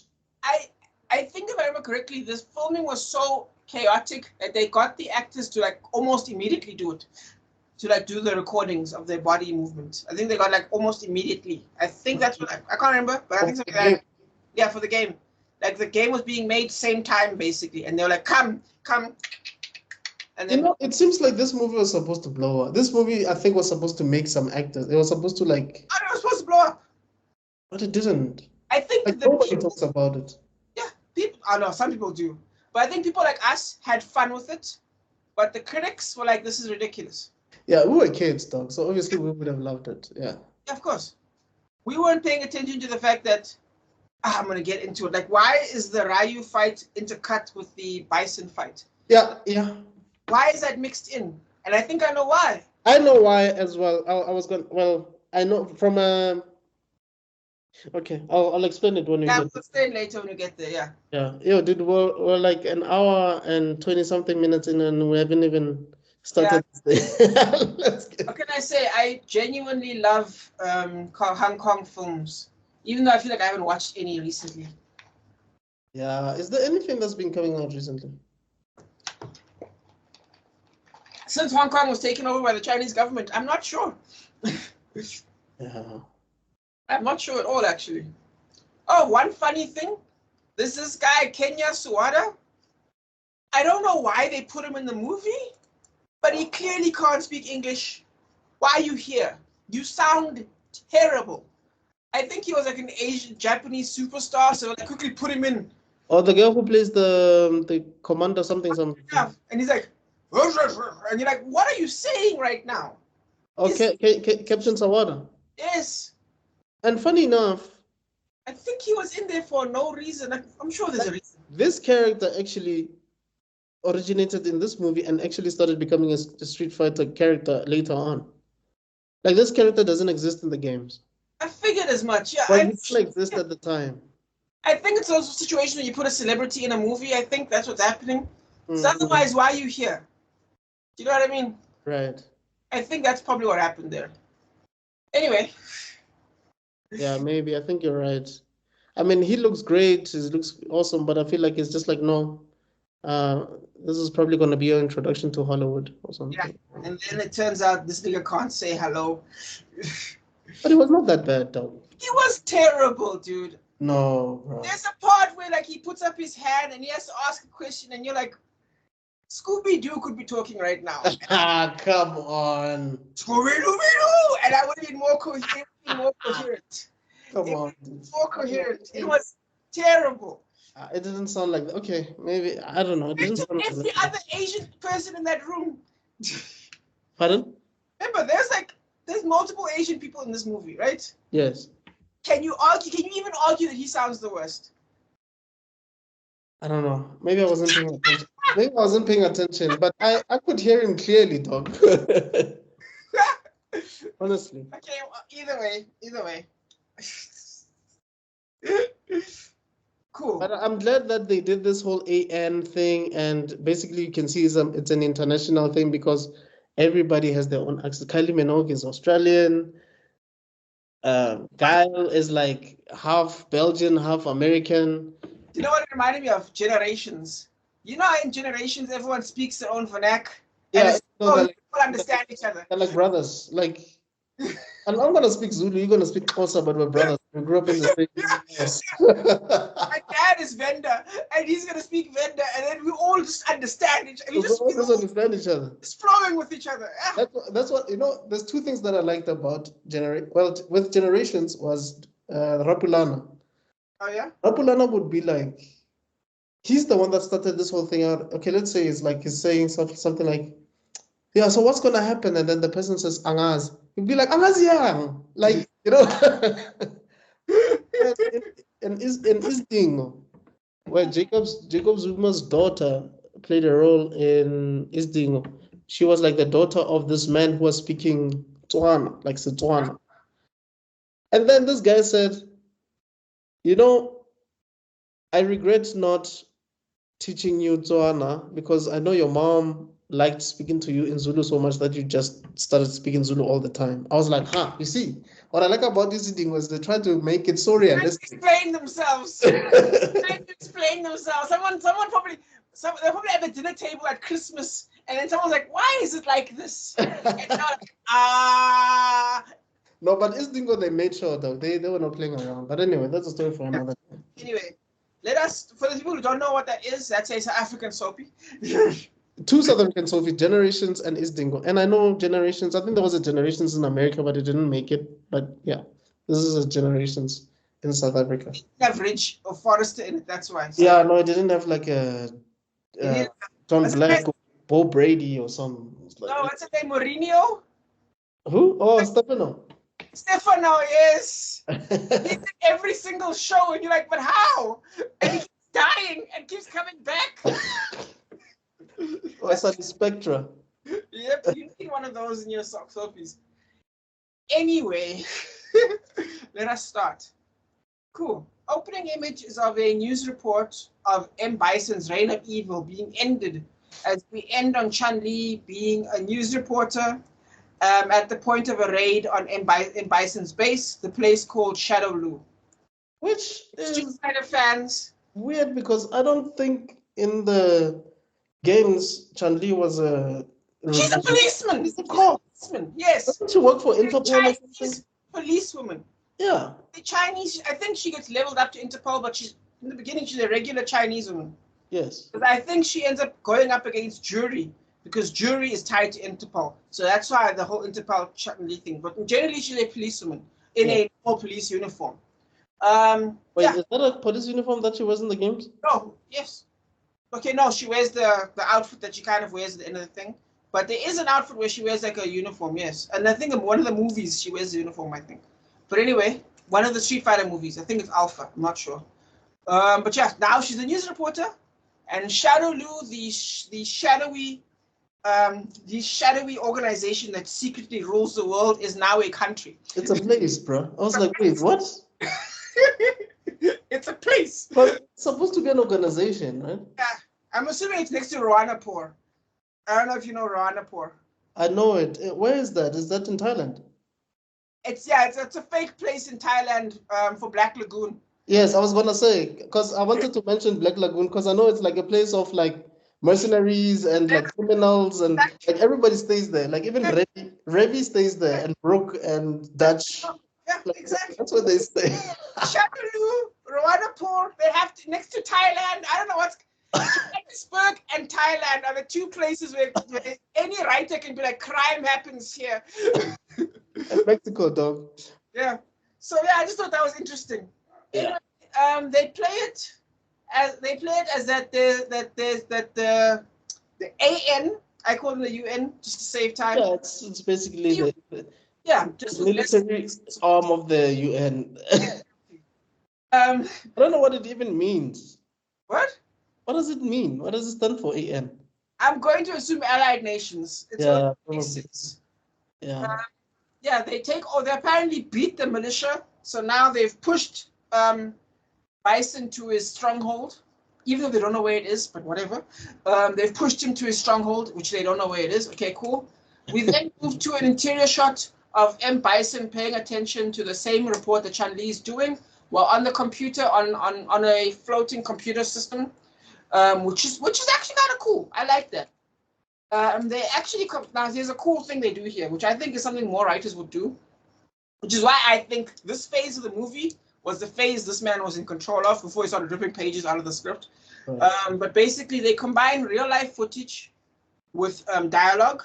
Yes. And real life war footage with dialogue and actual scenes. Yes. As we have Chun-Li doing the thing, and we see M. Bison's tech. So it's like M. Bison's tech is very futuristic. They're like it's above anything anyone's ever seen, and you see him on his floating computer. So you get the idea that okay, no, M. Bison's tech it's a nice technique of instead of show don't tell, it's show and tell. Right. Right. So yeah, they actually amazing tech. Mixing cool. We set up a exposition of 63 UN workers being kidnapped while showing it at the same time. And M. Bison won in $20 billion, which in 2024 is funny because just pay it. Like in 2024, but you could do it. In 2024, it's not that much money, but clearly in 1994 that must have been that was a lot of money. Yeah. And in another show, show and tell, we see the hostages at the same time. Then we get a double shot where things leave the screen as we actually see Chun-Li instead of a screen of Chun-Li. And she mentions soldiers only for us to see shoulders. Soldiers. Shoulders, buddy. It's okay. Head and shoulders. Bison. This is also another effective writing tool where Bison basically makes one trooper fight him, and the Street Fighter, the guy gets wrecked in one move, and the Street Fighter title comes up. Yeah, like I feel like he was drafted, but he didn't want to be drafted because it seemed like he didn't even know what to do when Bison's like, no, come at me. That's what you wanted, right? I'm here. Yeah, I'm here. And then he gets wrecked in one move, dog. I thought that was interesting. Man likes his Seagal style neck snaps. It was. Dog. But he killed another guy. He killed another guy afterwards, yeah. All of this happens very fast because the people are clearly trying to squeeze in a massive amount of story in one spot, which is actually I think is slightly done better in Legend of Chun-Li, which is a movie I genuinely hate. Same here. You got one of the most beautiful women at that time, Kristen Cook, but you got a horrible story. Horrible, because what they did was a better idea would have been to use less characters. Then this guy wouldn't have had to struggle the way he is. D'Souza wouldn't have had to struggle the way if he just had less characters. You mean in this one? In this one, yes. And in Chun-Li, you could have just made it a guile story without all these people. You could have, literally. Yeah, just give it like a war, Saving Private Ryan type of situation. Could have, yeah. So now, that one had less characters, but as a consequence of ironically having less characters, it ended up being boring, which is like the ultimate sin for a movie, is to be boring. And that's kind of a trick in writing, is that you have to figure out when to put things in and when to leave things out. Because you got too much on one side, where you try to squeeze too much in. You got too few on this other side, where it's fucking boring. So now you got to try and figure out where you're at as a writer. You're talking about this? Wait, which one are you talking about? Are you talking about Legend of Chun-Li? Legend of Chun-Li, where they reduced the roster by like a third. Yes. Right? And you end up with a boring movie. Right. And you got this one where you got the entire roster plus extra characters, and it's too much happening. Yeah. So you got too little, got too much. You got to find a balance as a writer. Yeah, this should have been a series, not a movie. Yes, it should have been a series. And in fact, this movie would actually be better as a 8-episode Netflix series. Yeah. This would actually work. I was genuinely. It's so funny you said that, actually.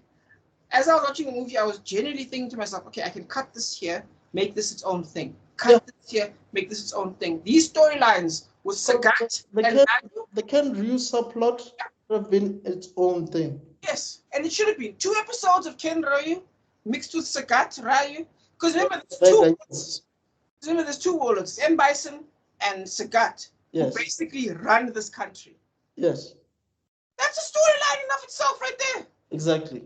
Instead, they just kind of meet up one day, and then nothing's explained. There's no time. So yeah, 8-episode Netflix series, 1 hour per episode. This is great. But anyway, yeah. Yeah, we should have been in a position where we actually feel the tension between these two warlords. Exactly. But we didn't. We didn't. Time. Yeah.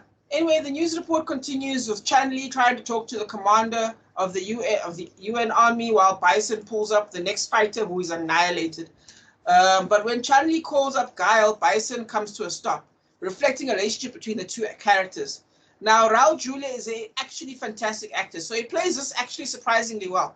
He's paying full attention, like he stops what he's doing. He's murdering people. Dude, he is phenomenal, dog. Yeah. At a point, I felt like, wait, are they trying to make this guy a Darth Vader? But unfortunately, he's in a campy thing.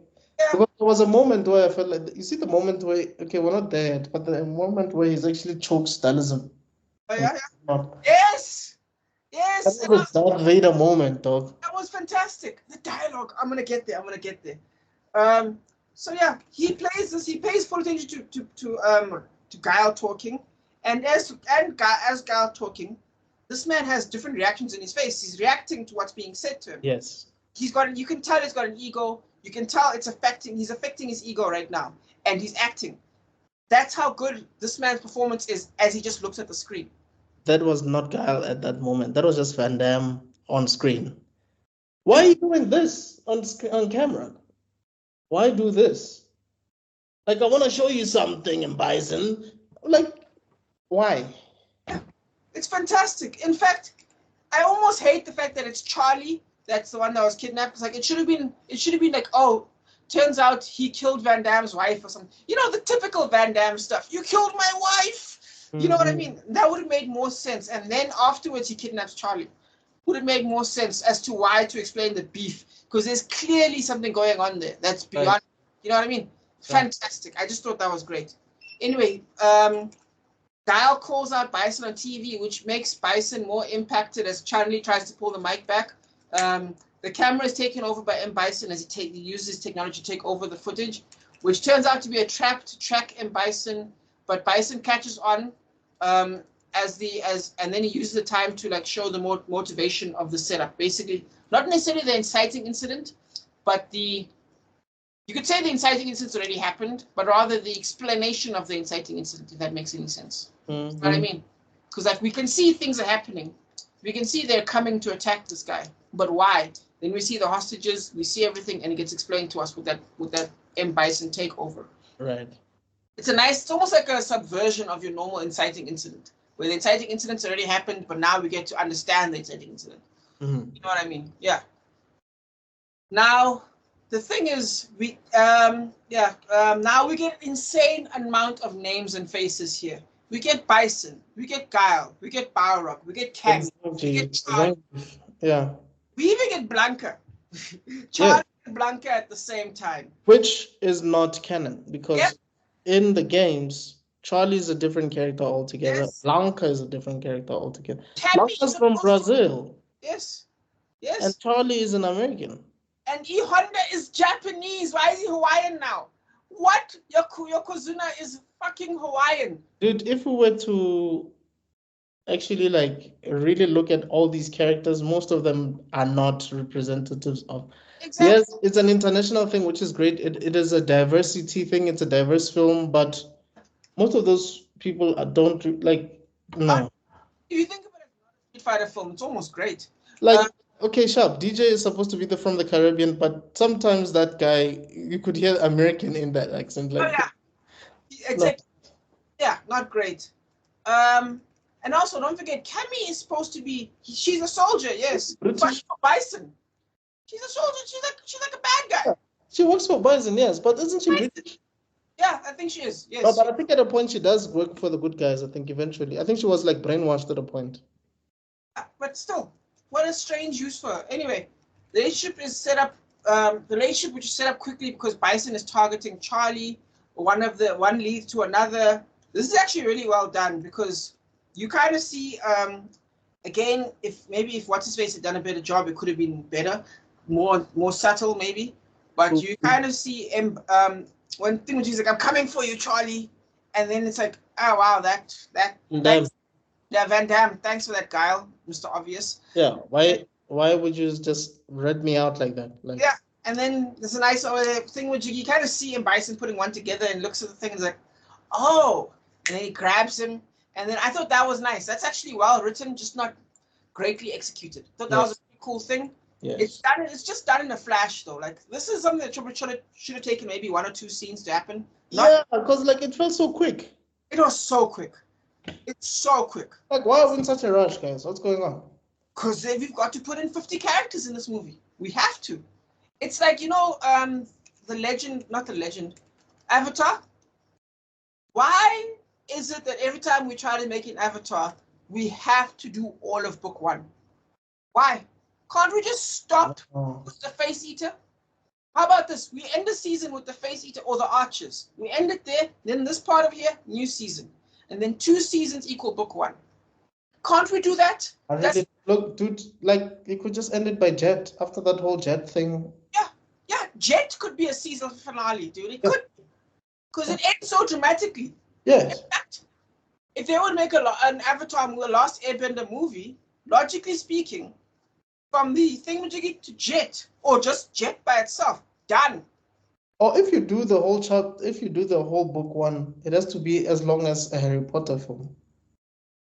Lord of the Rings. You can't put it in 1 movie, dog. It has to be 2 movies at least. If not, there's a lot happening in. A lot happening in book 1, eh? Because you have to remember, there's a lot of moving parts. You write as well, so you understand when you put something in, it's for a reason. Yes. You know? So all these moving parts, when you cut something, you cut 7 other things. Yes.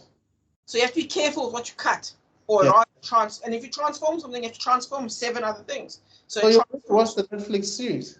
Yeah, I've watched it. I couldn't even finish the last episode. Oh man, I didn't even finish the last episode. I didn't finish it. Same, right? Dog. The chick that plays the moon spirit, I was just like, Yue. Yeah. I was not having fun by the last episode, and I couldn't watch it. Was she bad? Just the whole thing was just, when I have to struggle to pay attention to a thing like that. I like bad things, and I was bored, dude. It's not terrible. I think some of the earth bending is fantastic. The earth bending looks good. The fact that we're watching firebenders murder people is also kind of intense. Mm-hmm. I like that. Yeah, Sozin was not Sozin. Sozin. Mm-hmm. Sozin was. It was like how it starts is good. Where you're like, oh, flip, this plan was not. Yeah. No, that was good. Yeah. But I feel like the actors that really make this series is the kid who plays Aang and Admiral Zhao. Apart from that, just not. I was okay with Zuko, even though I'm the only person who seems to want his scar to be ugly. I want his scar to be intense. I like Kitara as well. I don't know. Kitara to me felt wasted. I felt like nothing was happening with Kitara. Right. And they skipped the pirates. I love the pirates, but it's fine. I get They it. skipped a lot of stuff, dog. This thing of separating them and trying to fit all these other episodes by splitting them, like the band in the cave, Aang was not there.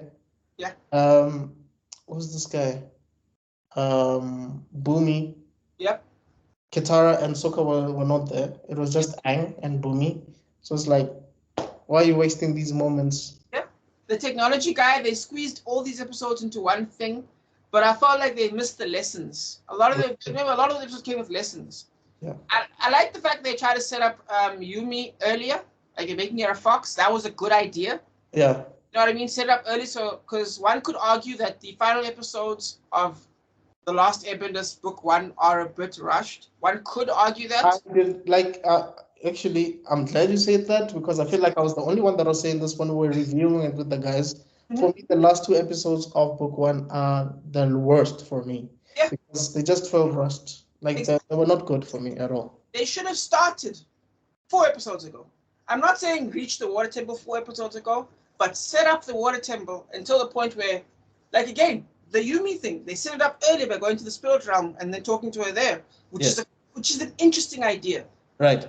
And then of course, what happened to the archers? They didn't die.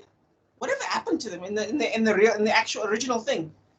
How do you tell me that? Why wouldn't what's her face keep the archers? They should have been with her all the time. What's her name? Sequel? Sister? Azula. If I was Azula, I'd have taken those archers and had them with me all the time.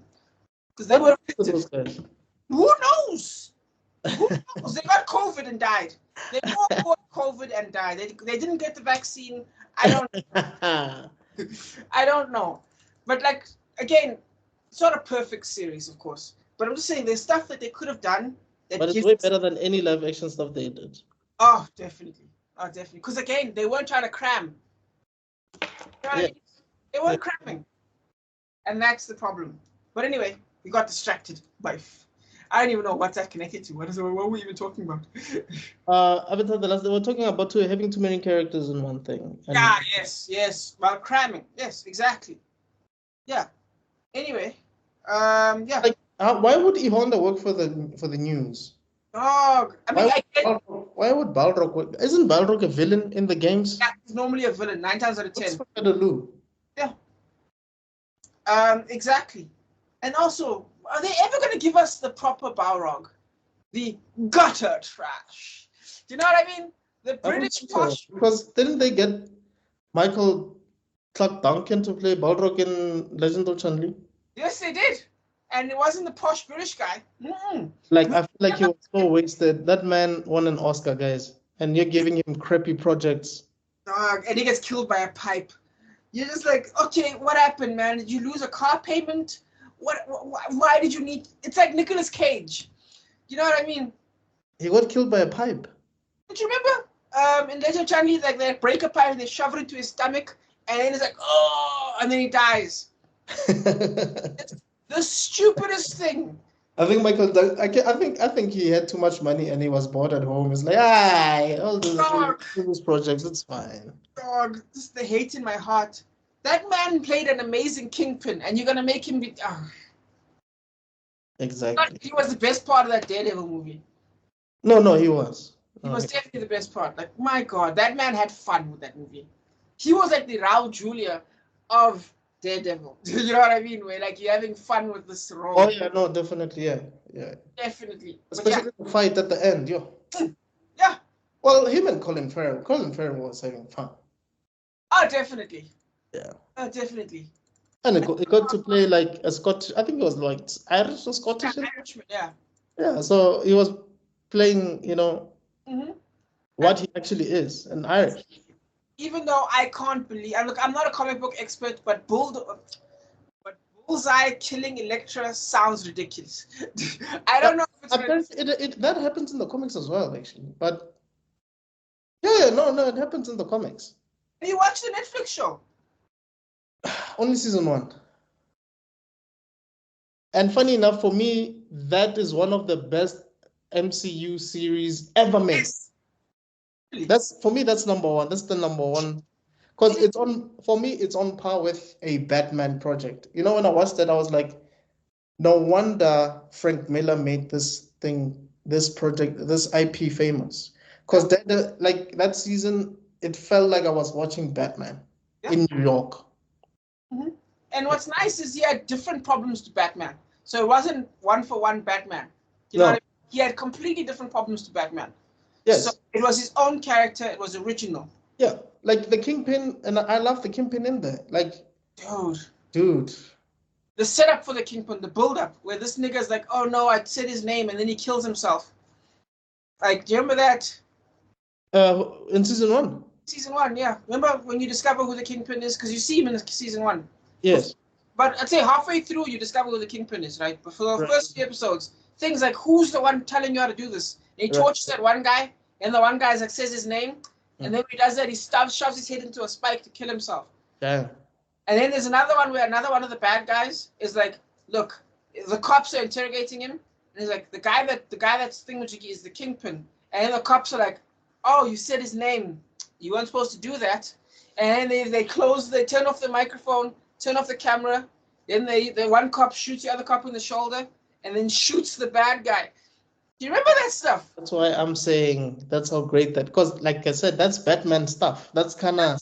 Yeah, that shit was terrifying. Yeah, well, it was. And when you finally see him, he crushes the Russians guy, the one that we've been dealing with the whole time. Yes. Crushes his skull at the door, dude. Dude. Woo! And he's speaking multiple languages, and you're like, yeah, no, this guy is... Wilson Fisk is perfect. That's why there's even a debate who played him best, whether it was Carl Michael Duncan or whether it was Vincent D'Onofrio. It's like... It's two different... It's apples to oranges. Yeah. Carl Duncan's one is clearly being corny. Like, do you know what I mean? Like, he's having fun. It's like one film. It's like a few scenes in one film. If he was also in a series, that would have been something completely different. Yeah, of course. Have you seen Green Mile? Of course, this man can carry the movie easily. Yeah. But it's just never given. Is he given a chance? No, that's what I'm saying. It's like after that movie and he got an Oscar. He just got like crappy stuff, man, afterwards. Yeah, exactly. But yeah, it's a shame. Anyway, as long as he was not Hawaiian shirt Kingpin, I think he was a good Kingpin. Because you know that Echo. I haven't watched Echo, but in Hawkeye, I was like, what is going on? Why would you be fighting a child? Man goes full simp in Echo, dude. Really? He's like, Echo, I need you back in my life, please. And it's like, nigga, you're the Kingpin. What is happening right now? But you didn't simp for the girl that you were dating in season 1. Not even dating, like a daughter character. It's like they make him like. No, I mean the fact that he couldn't even simp for the woman that he fell in love with. Oh yes. Why would we be simping for Echo? Yeah. Yes, that's a good point. He makes more sacrifice. Oh, yeah, never mind. Let's not do this. Anyway, back to the film because I can't. I'm gonna get angry. I'm gonna start swearing. Anyway, I was gonna say basically. Let's see. All these visuals you've been seeing so far, combined with the dialogue, which I think the dialogue is bombastic and it's fun. Yeah. The dialogue is great. Who wrote it? D'Souza. He's a writer first. Makes sense. Sense. Yeah. The delivery of some of the actors was not good, but the story itself is not bad. Yeah. And that problem is first-time director, right? Hmm? And remember, one only has to look at Will Smith in After Earth to realize, yeah, a director is sometimes what defines a good performance. Right. Look at David Fincher with Tyler Perry. I mean, Tyler Perry's in Gone Girl, and it's like a different performance to what you're used to from Tyler Perry. Right. So, a director can make an actor, in my opinion. I think a director can really define a performance. No, that's it's a no-brainer. I believe so as well. Like, we love Will Smith as Mike Larry because of Michael Bay. Let's be honest. Yes. Sometimes it's about a director giving you freedom. Sometimes it's about a director shutting down whatever you're, like, a habit of yours. Yeah. It all depends on what you're doing at that time. But the director has to be the one who can look back and see the forest from the trees. That's a director's job. Right. Okay. Yeah, so anyway, he loses it there. But in terms of the writing itself, and also don't forget something, the set design as well. You said it's kind of funny that this movie is worth $34 million because it looks cheap. But I swear to God, if they made this movie today, it would be 200 million. Yeah. It would be $200 million. I actually wanted to ask you that question. Actually, when I was watching this film, I was like, if this movie was made today, who would best direct it? I thought of Nolan, but I was like, oh no, actually, that's not gonna work. No. But in terms of tone, if you give it like a Dark Knight tone.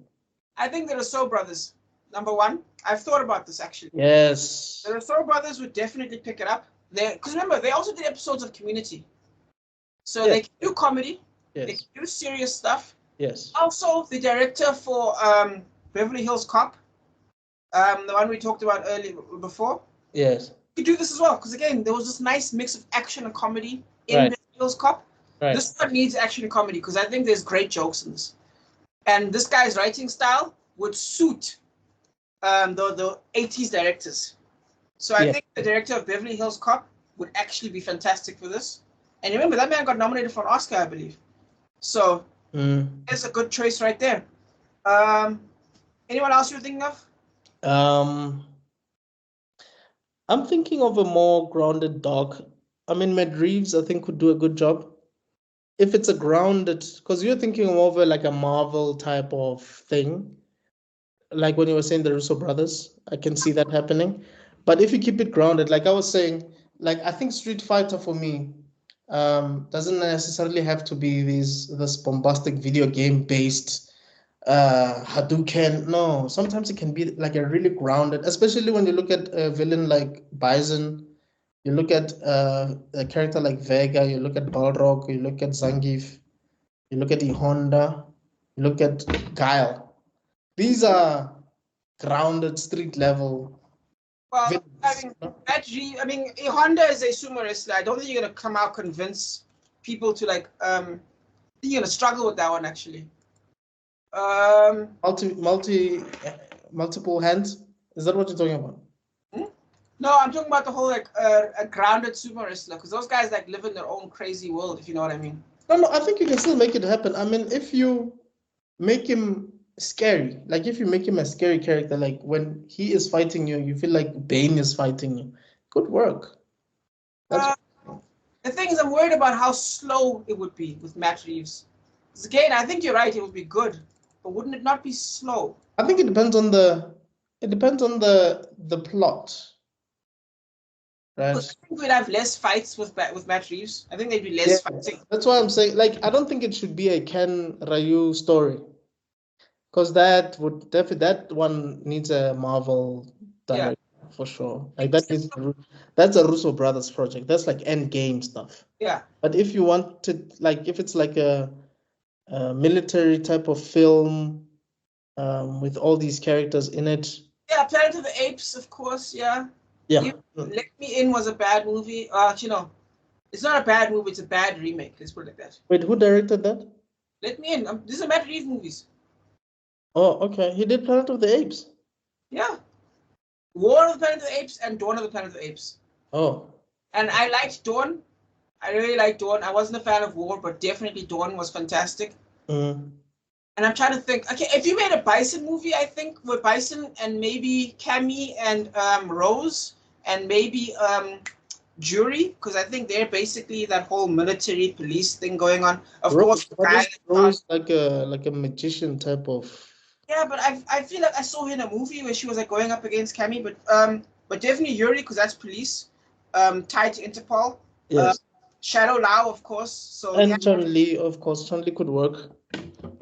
I feel like one of the key elements of Chun-Li is that she's kind of innocent almost. Yes. So I feel like unless you made her the main character and was like a distortion of innocence type thing going on, then maybe that could work. For Matt Reeves, I'm trying to think of how you make Matt Reeves work. Or Matthew Vaughn. If you've watched... Hey, Matthew Vaughn is struggling right now, though.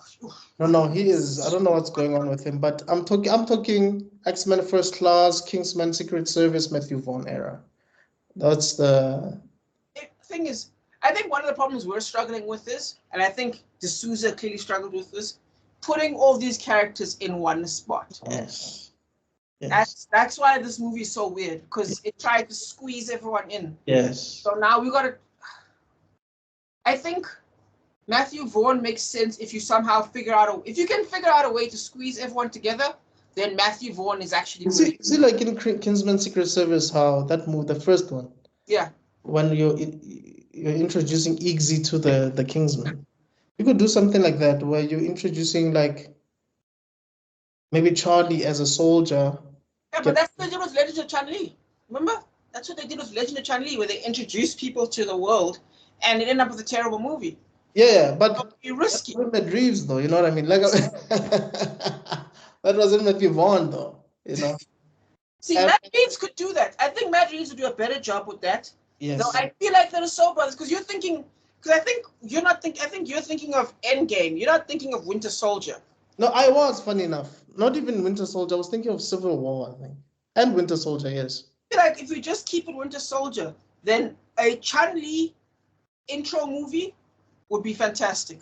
I don't think you should do it with Chun-Li though, because I don't think people would want to go and watch that again. I think a Guile still, but like a proper American. Guile is a soldier. Charlie. So Charlie. Don't make a Guile. Make Charlie and Guile be best friends. Guile is the straightforward soldier, and then Charlie is the more in-between soldier. You make it more spy-related, if you know what I mean. Yes, like undercover stuff. And then you put the Soul Brothers in, you got something there. And don't call it Street Fighter. Yes, never call it Street Fighter. Street Fighter fans would know. Kind of like how Smallville, I remember some people didn't know it was a Superman thing until I told them. They were like, wait, what? Yeah. Because it was good. It's like you get hooked to the story until you realize that this is based on a comic. You know what I mean? Yes. And that's the thing. You don't hype it as a thing. You keep it quiet. Because actually, that's actually my dream movie, actually. If I ever got the money, I would make a Street Fighter movie.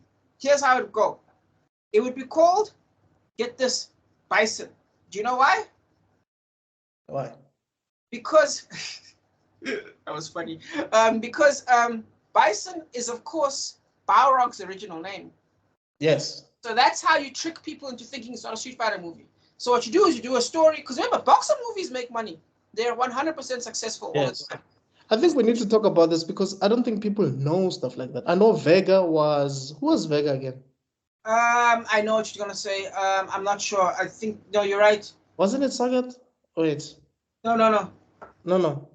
Vega was... It's some weird name. I think Bison was Vega, right? I believe... No. Balrog was Bison. Those two were swapped one for one. But I agree, Vega had a different name. I'll tell you just now.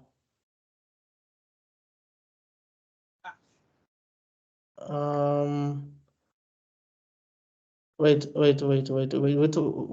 Balrog, right? Balrog.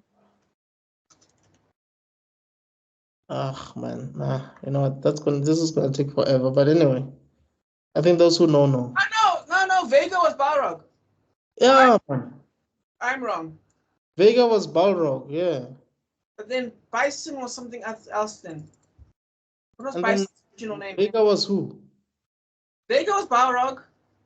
Of course, Bison lost. Then Balrog became Bison. No, Bison became Balrog. And then Vega lost the name. But then...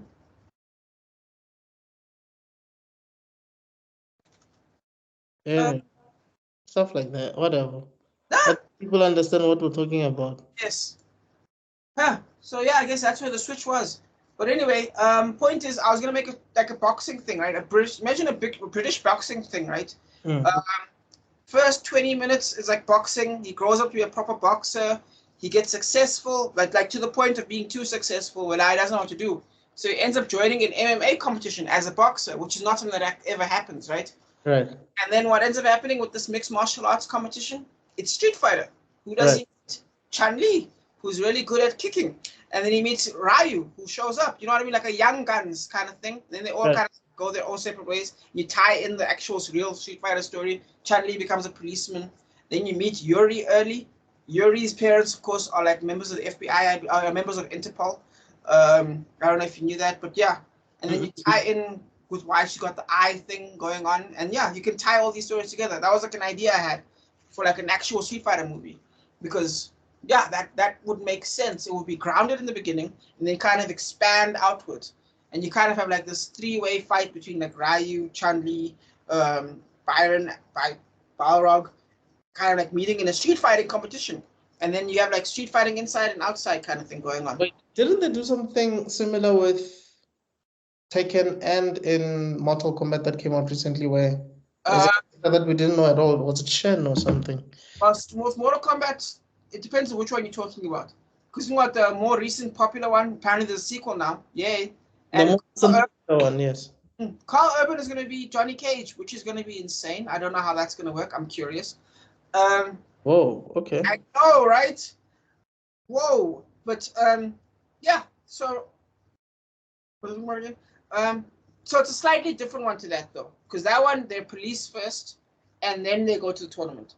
With this one, it's a sports drama that becomes a martial arts epic. So it's kind of a twist to it. So don't think of it as a dark, gritty movie. No, it's a sports drama. And we all know the fighter. We all know Ali. And all these sports dramas are fantastic. Cinderella Man. Yeah, they all get nominated for Oscars. Look at Creed, also Oscar nomination. Right. So, and now with the way they made Creed 3, there's an actual opening for that. So you start with boxing, things that people understand, and then when it hits the street fighting level, boom, you end up with like a... I think I would be inclined towards something like that, where he's already world champion, but then he's been sort of like paid off to like play in this world martial arts thing where he's meeting different fighters. Because even in real life, there was moments where Ali was fighting wrestlers and stuff. Exactly. So if you know that, yeah. Exactly. And then what's nice is, here's what you can do as well. What you can do is he gets so good that he starts to unlock something. What does he unlock? The spiritual power that everyone has. The stuff that you has. Because remember, they all have it. Do you know what I mean? Essentially. So that would kind of lean a bit into Mortal Kombat. So I wouldn't be, but you could make it completely unique. But it depends on how you do it. Yeah, I agree with it. It would be very interesting. Yeah. It says towards the end of development, the North American branch of Capcom voiced concerns that the game could get into legal trouble over a different character, boxer Mike Bison, due to the similarity of real-life Mike Tyson. As the name graphics had already been created, they chose to shuffle the names of 3 characters around, resulting in several characters having different names in North America. The boxer became Balrog, the game's antagonist became M. Bison, and the Spanish ninja became Vega. The team felt that the 3 Vega was a poor fit for the character due to his attire, but acknowledged that the risk of a lawsuit was a greater concern. I think they'd have risked it anyway. I honestly think it was because of the whole Mike Tyson accusation thing. Yeah, I mean, if you think about Balrog in Street Fighter suit, that is Mike Tyson. Yeah, it is. I think, yeah, but whatever, man. I think, yeah. But I think that would be amazing, bro. I would be sold on something like that. Exactly. Just give me a second. I want to show you. Dude, look at this.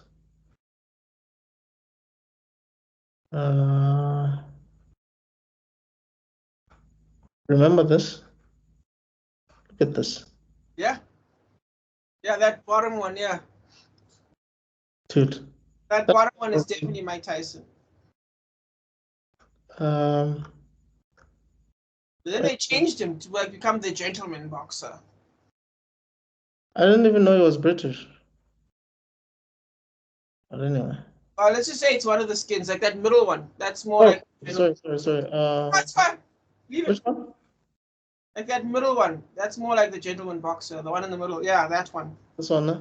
Yeah. That's when he's like, gutter. You're just gutter trash. And like he really... It's like my favorite one-liners, dude. I think it's from Street Fighter 2, 3, I think. But one of the funniest. Anyway. Yeah. Now you know. Yeah. Yeah. So anyway, we're now officially 6 minutes in. We finally get Ken and Ryu, who should have been in their own movie, really. Like, that's how separate this feels. Yeah. And then again, we get some more of that fantastic set design. Like, this would have been a soundstage, I think. In the games, these are the 2 main characters of the game. Yes. Oh, anyway. Absolutely. But they're walking into this underground fight club, which just looks fantastic. Like, you can tell this was not shot in America because of how big it is and how beautiful it is. And there's so many extras. I wonder if Bryan Singer saw this and he's like, this is how I'm going to introduce Wolverine.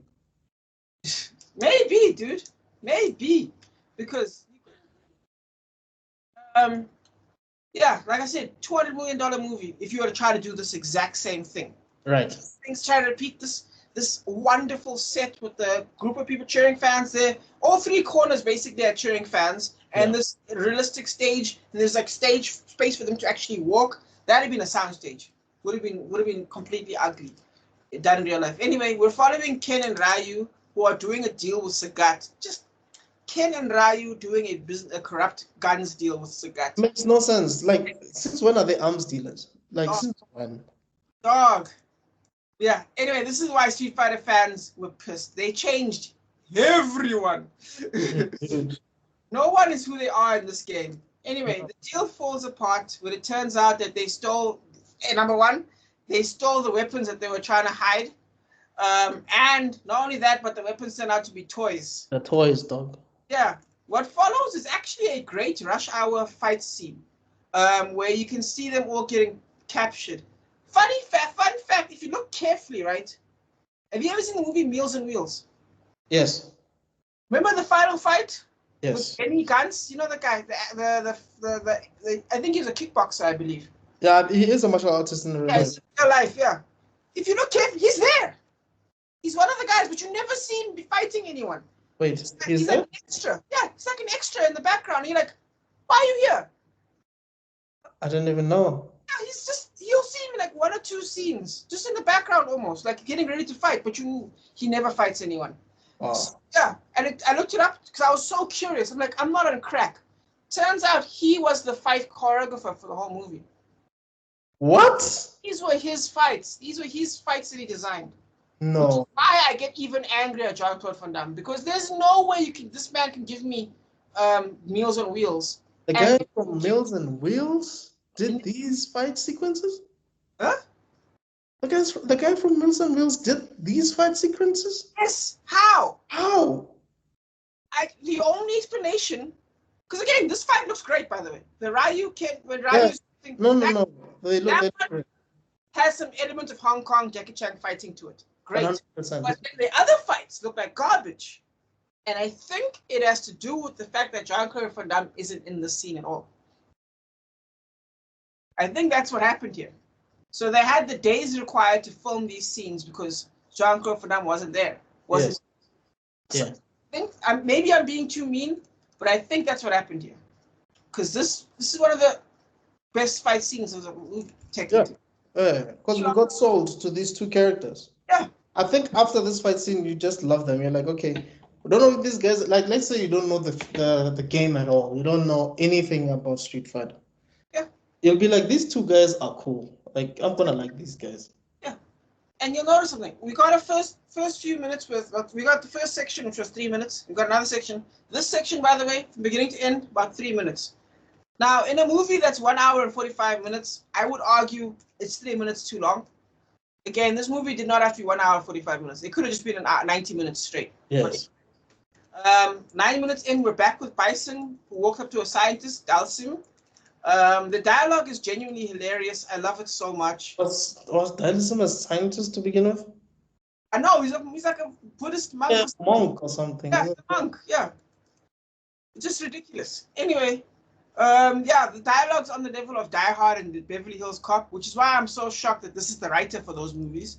Mm-hmm. There's very 80s vibe to it, which makes me think that maybe the mistake here was of course, people messing up on the schedule, and also this maybe shot in the wrong time period.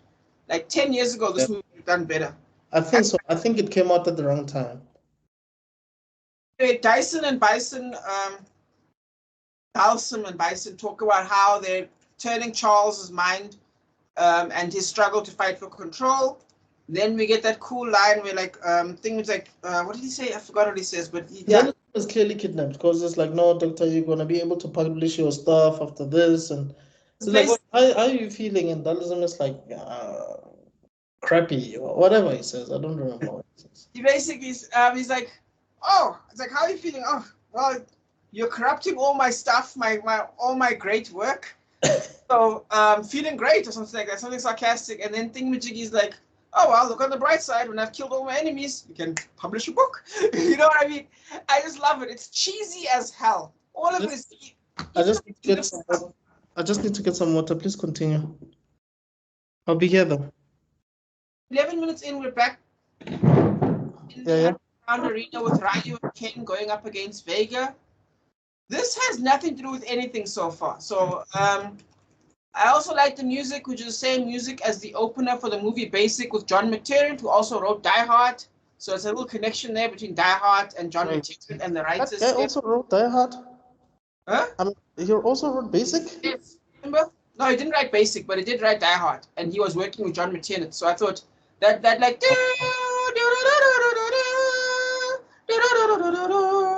You know that music? It's the opening music for Die Hard, for Basic, sorry.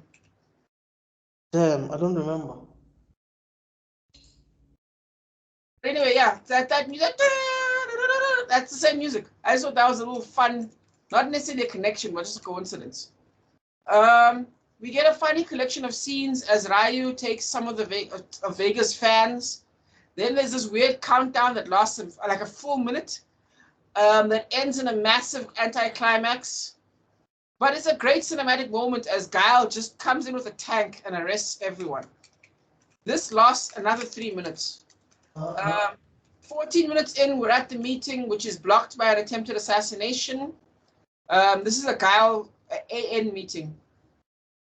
Then we see that the assassin has a tattoo, and we get this great match cut on the tattoo where we see that Saget is actually super powerful and can actually reach these guys from anywhere. Yeah, but also, like, can we just talk about how Guile just beats this guy and he acts like it's not a big deal, and it's like, yeah, where were we?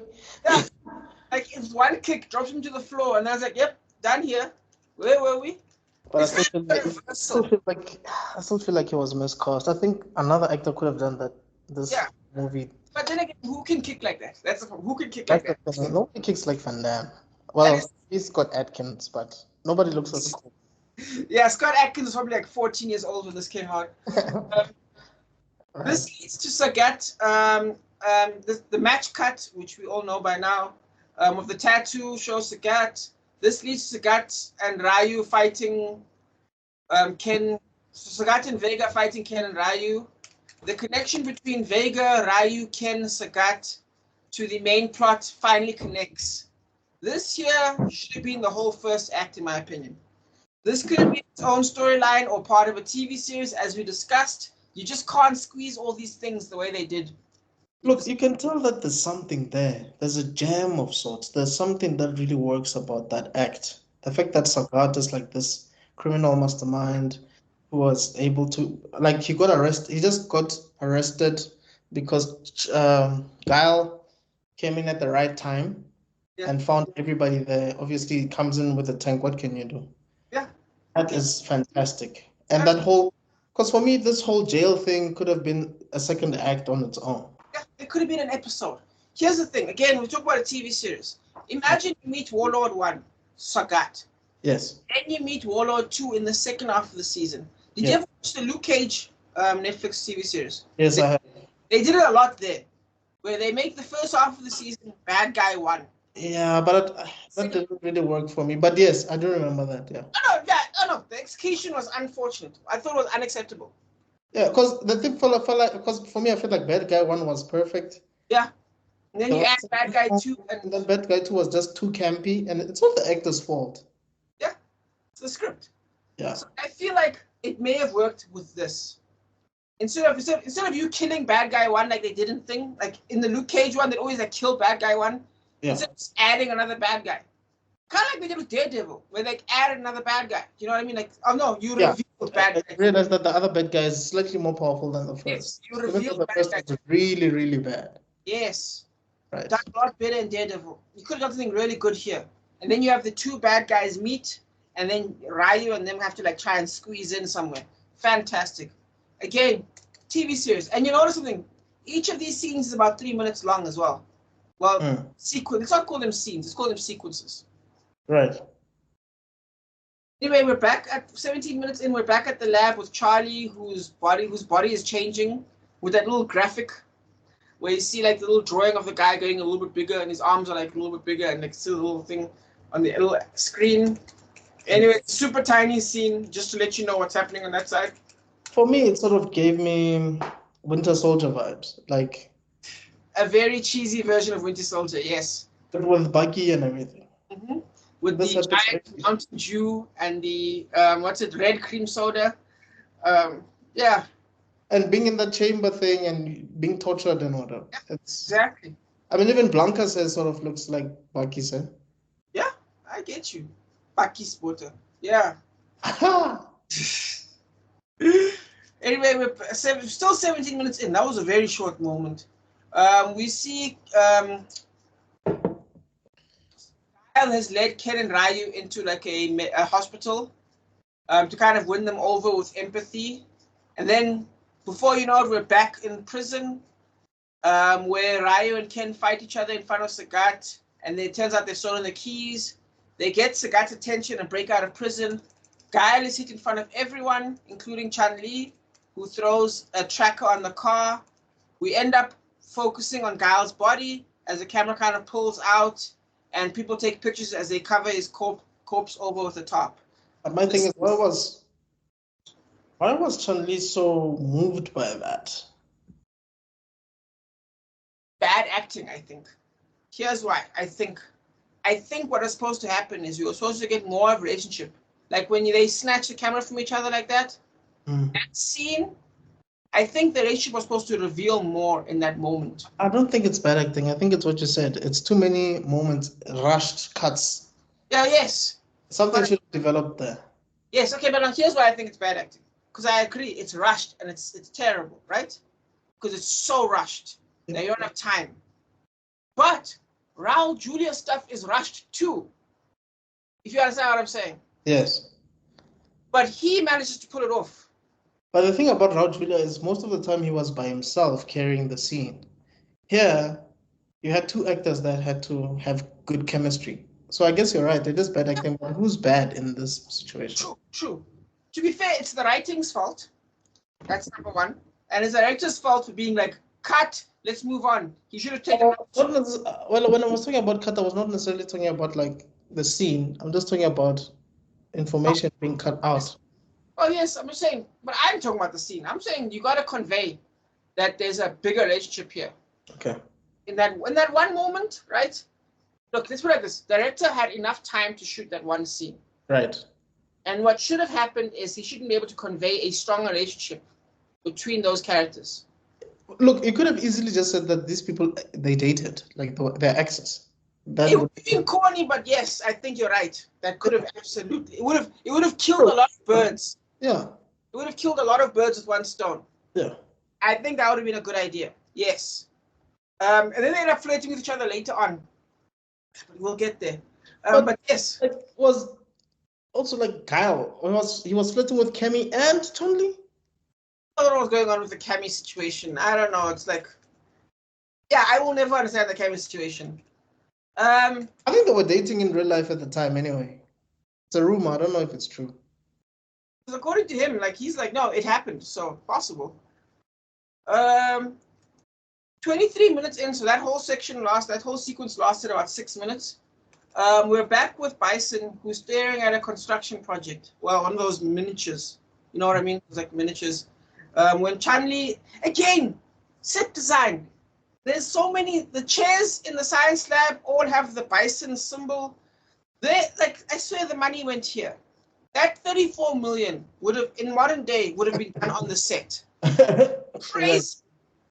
Meanwhile, there's also the corny ass Mountain Dew IVs, whatever, but at the same time still having all this beautiful artwork here. You should have just put Mountain Dew on that thing. Like, just make it what it is. Don't make it seem like it's... Pog. But it was the 90s. Technology was not that... Like, it probably was convincing at the time. I mean, this movie made so much money, so... We're back with Bison. Then we get the most quotable speech by Bison. which is just greatly done. Where he's like, why do they think I'm crazy?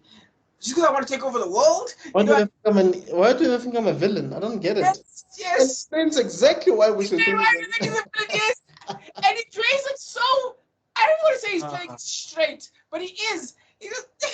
Dude, A-level acting right there. And then he gets that gift going. That was beautiful. When I kept watching it, I kept on thinking about two things. One,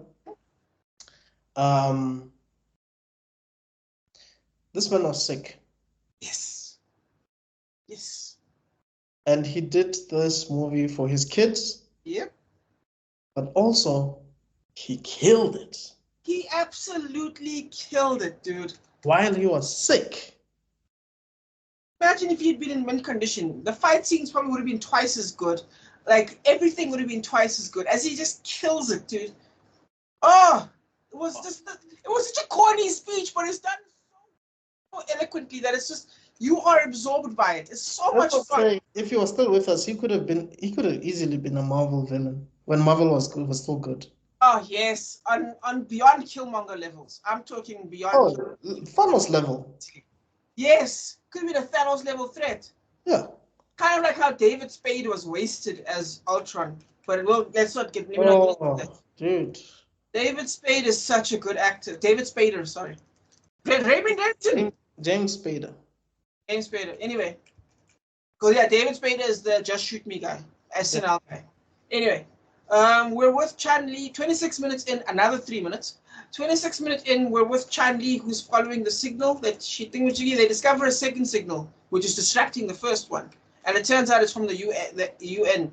So Chun-Li dresses in black and goes on a mission to track the other signal. P.S. This is the worst outfit I think I've ever seen in a movie.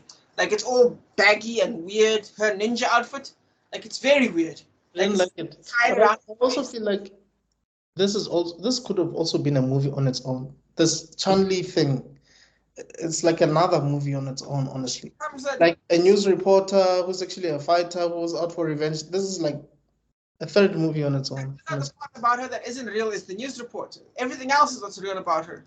That could have been a movie. I agree with you. That's 2 episodes. It's like how sometimes what they'll do in like a Netflix TV show, the second last episode or the third last episode, there's always, tell me if you ever noticed this pattern in Netflix TV shows, there's always a flashback episode in the last 3 episodes. Yeah. There's always a flashback. Netflix, like even with like popular stuff, there's a season where a whole episode feels like it's one massive. Everybody on break were people like were they on vacation? Now they're just showing us flashbacks. What's going on? One massive flashback, yes. Yes. Yeah, that's what would have happened with Chun-Li, I feel like. We'd have gotten a full episode that explains this. Anyway, she drops down to the morgue where she finds a second tracking device and Guile's body. Then Guile gets up and they even have a horror movie sound effect. And you're like, oh, okay, that's the editor. Yeah, because I was asking myself, is this supposed to scare us?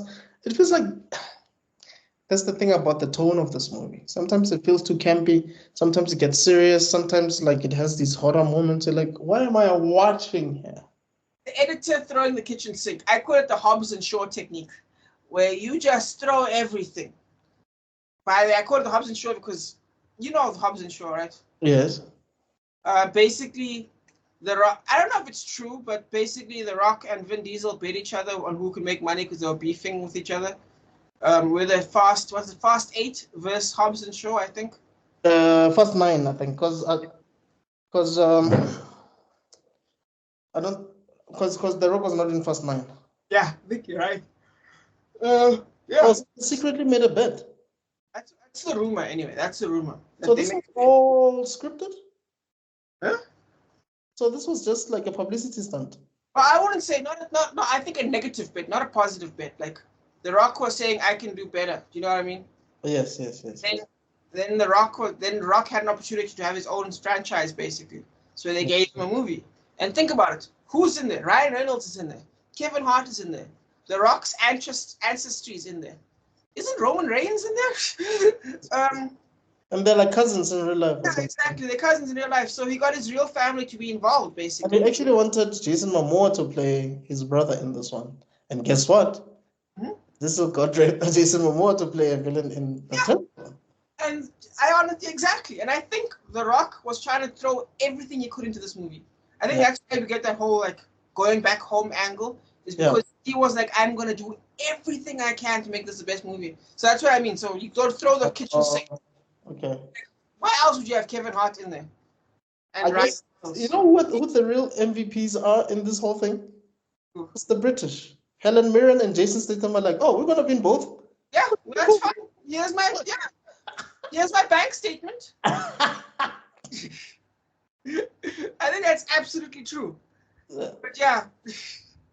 Anyway, we got the most obvious exposition ever that has ever existed as like, oh yeah, I faked my death. You don't say. You don't say. Anyway, yeah. And then we got some actual exposition with Chun-Li and Guile both kind of mentioning revenge. I think this is the worst scene in the movie, in my opinion. It's just not great. Yeah, no, it wasn't. There was no emotional weight to it at all. Just nothing there. Even Charlie's reaction to, like, even Guile's reaction to it, he was not really. Yeah, it was. He didn't give a crap. Dude, they're like. This line in there is like, no, it's not about your self-judgment. I was like, okay, this is great. This is you're a competent leader because you're making sure that this is bigger than just one person's vendetta. And then he says, no, it was mine. I'm like, no. Exactly. 31 minutes in, we're with Bison again, and we see all related underground characters together. Everyone's together. Now that Chun-Li knows about the good guys, because they're there as well, and they see that Ken and Ryu are there, so they try to remove them, to save them. So that way they only kill the bad guys. And they actually succeed. They lure Ken away, and then they grab Ryu as well. Sagat and Bison carry on their deal, but Bison kind of messes up the deal by making up his own money. We get Honda and Balrog's histories revealed.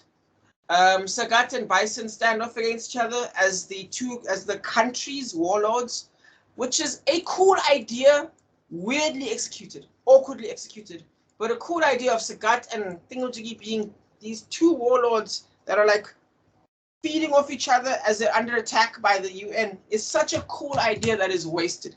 But anyway. 100%. I mean, also the fact that I'll call them Chun-Li's team. Yeah.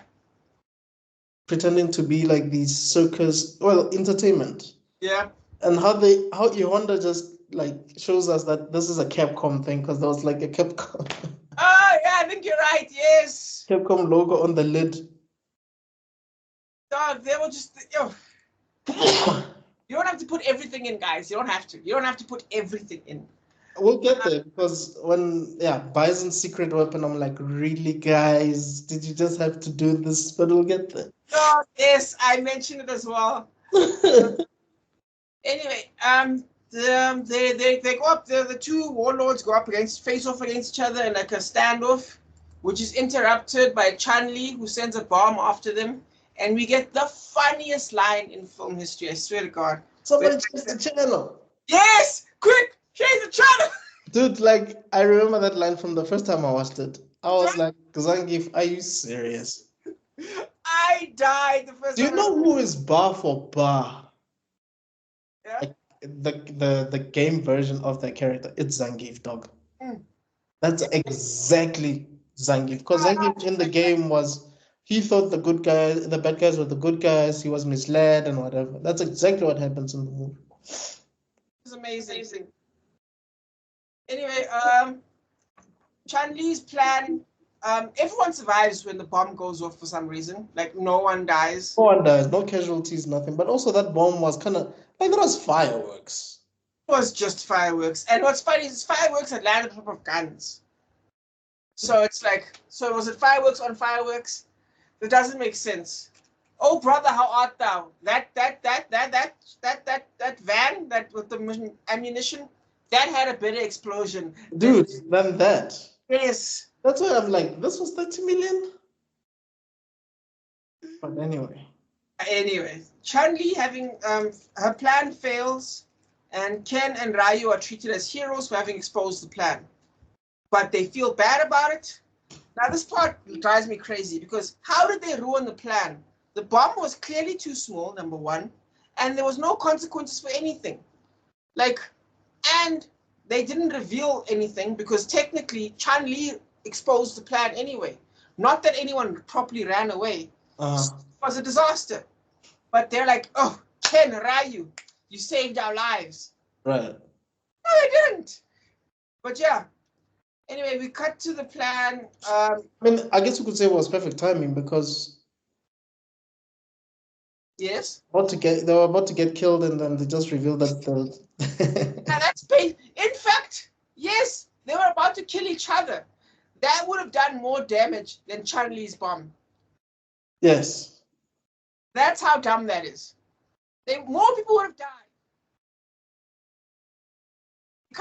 But they didn't know. But Chun-Li didn't know that those guys were about to kill each other. So I know, but she dropped a bomb on a munitions shipment. yes. How so little happened. But anyway, let's let that go. 42 minutes in, 3 minutes, we see Guile planning to invade the stronghold.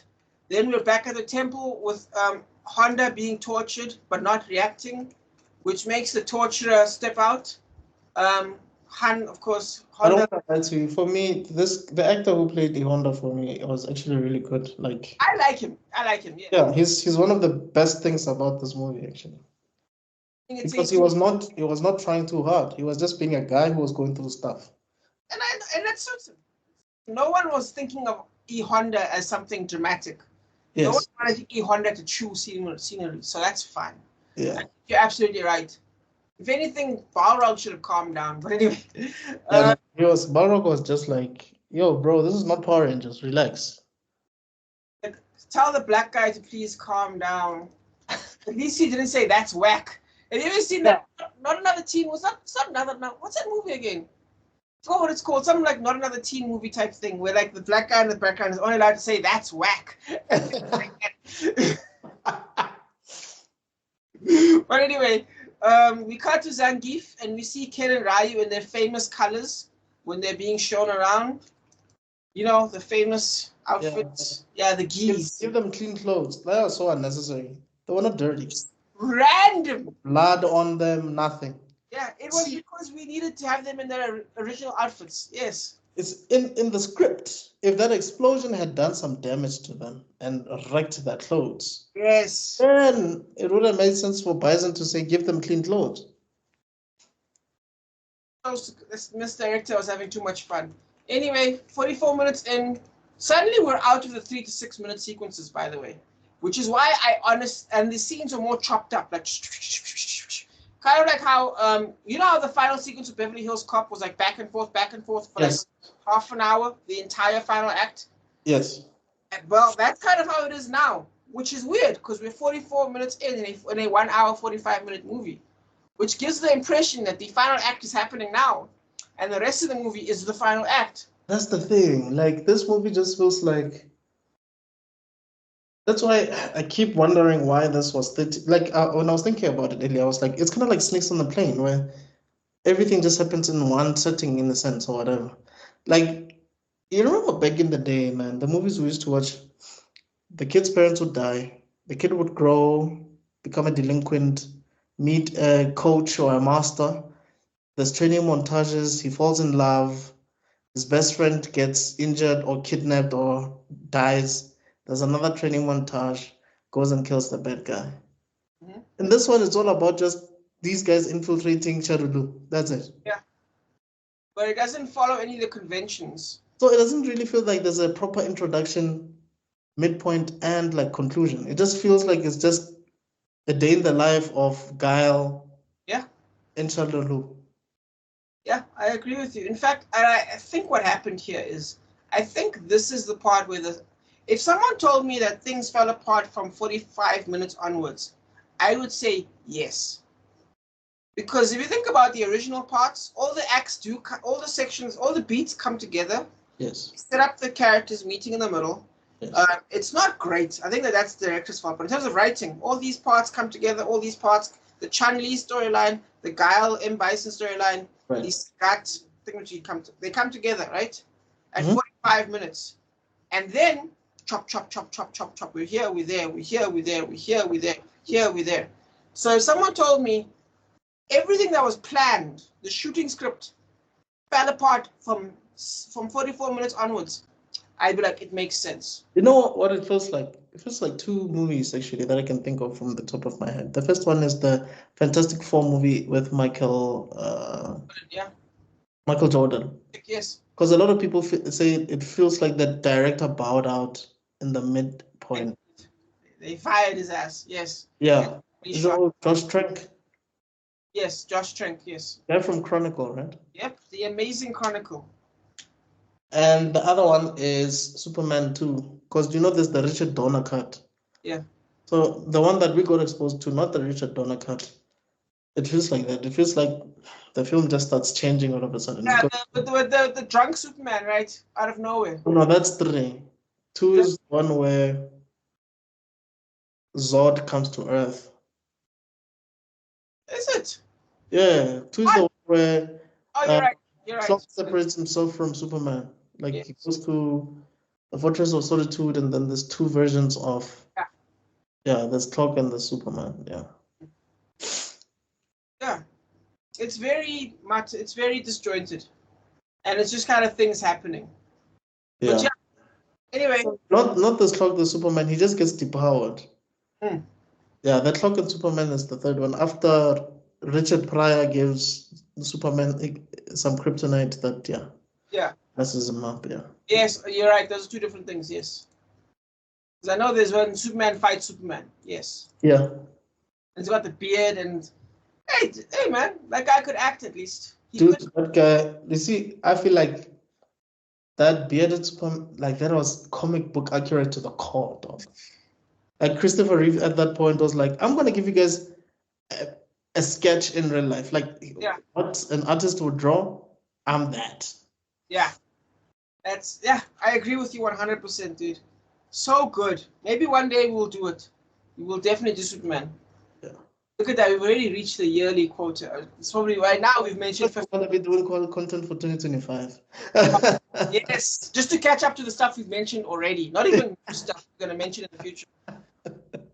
But they're going to do their attack when at the last minute the UN suddenly shows up and says we're going to comply with the hostage situation. Guile gets his chance to do a hero speech. Which, can you imagine if the guy was in Belgium or was playing a Belgian instead of an American? But anyway. Well, he tried to sound American, bro. Yep. His R's were like American R's. Yep. Then he decides to steal UN resources and invade Bison's stronghold on his own, because he can just do that. He's Guile. He's Guile, of course. I don't know what that means, but... I mean, if there's the highest power in any army, it's the colonel. It makes sense to me. Right. Not even the major, the colonel. We get a gearing up for war montage, and they all take off to attack.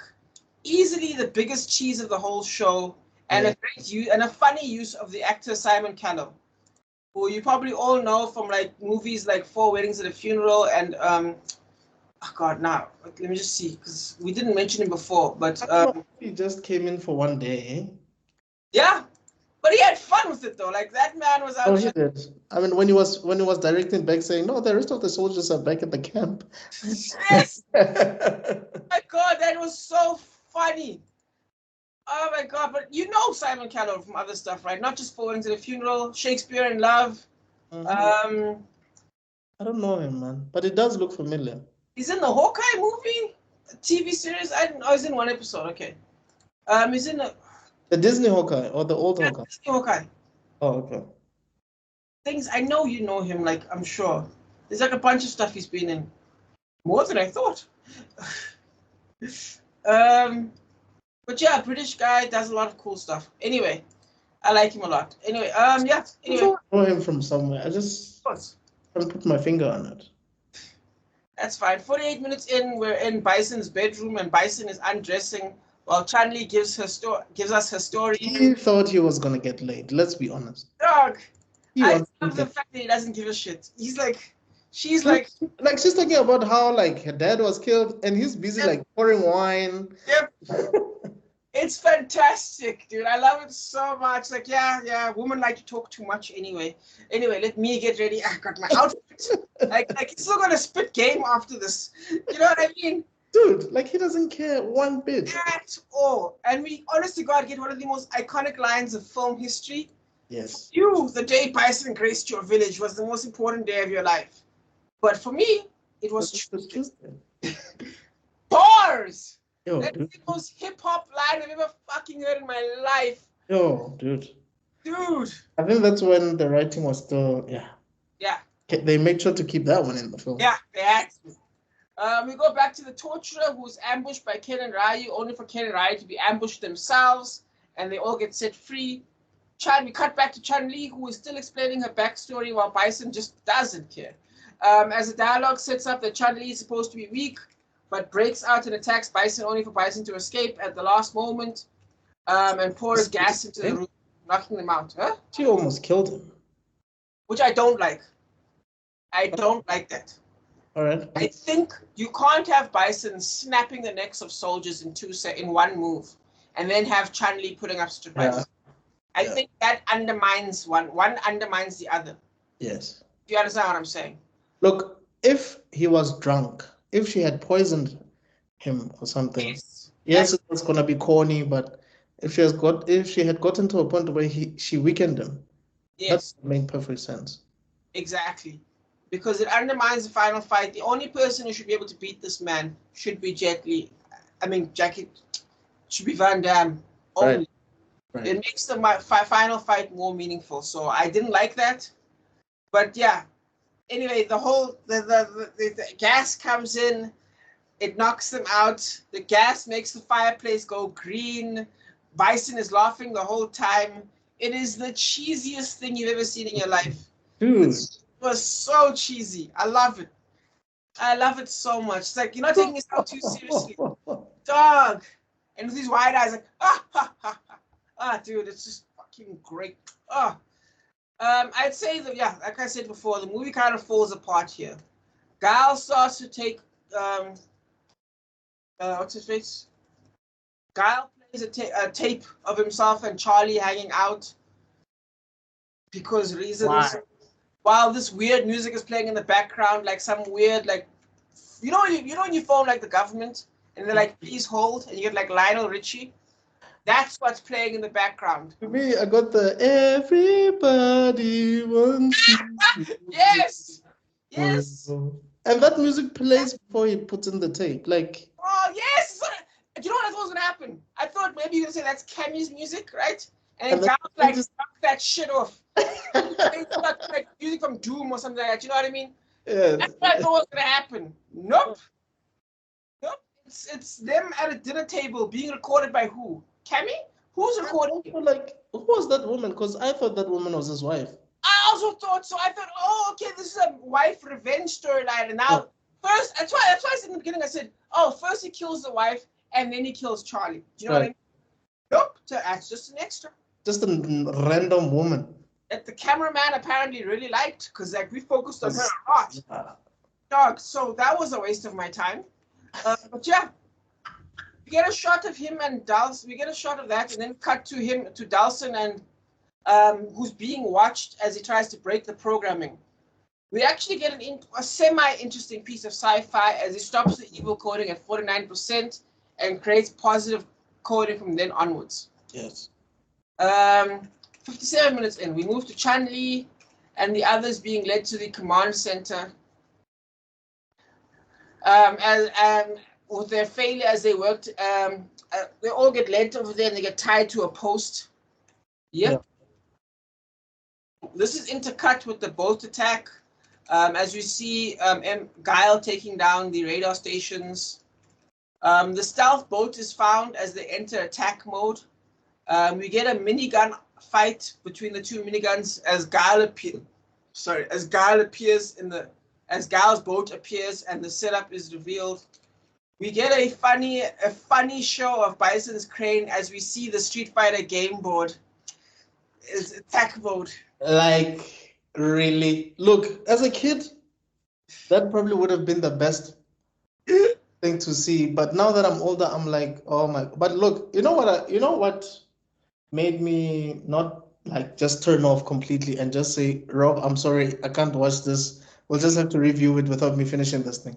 Is I kept on thinking about Raul's dedication to his children, like why he's doing this in the first place, and he was sick, and like I don't know of anyone else apart from him and Walt Disney who did something, who went out of his way to make sure that their children get the best of whatever he was doing, like doing it specifically for their children.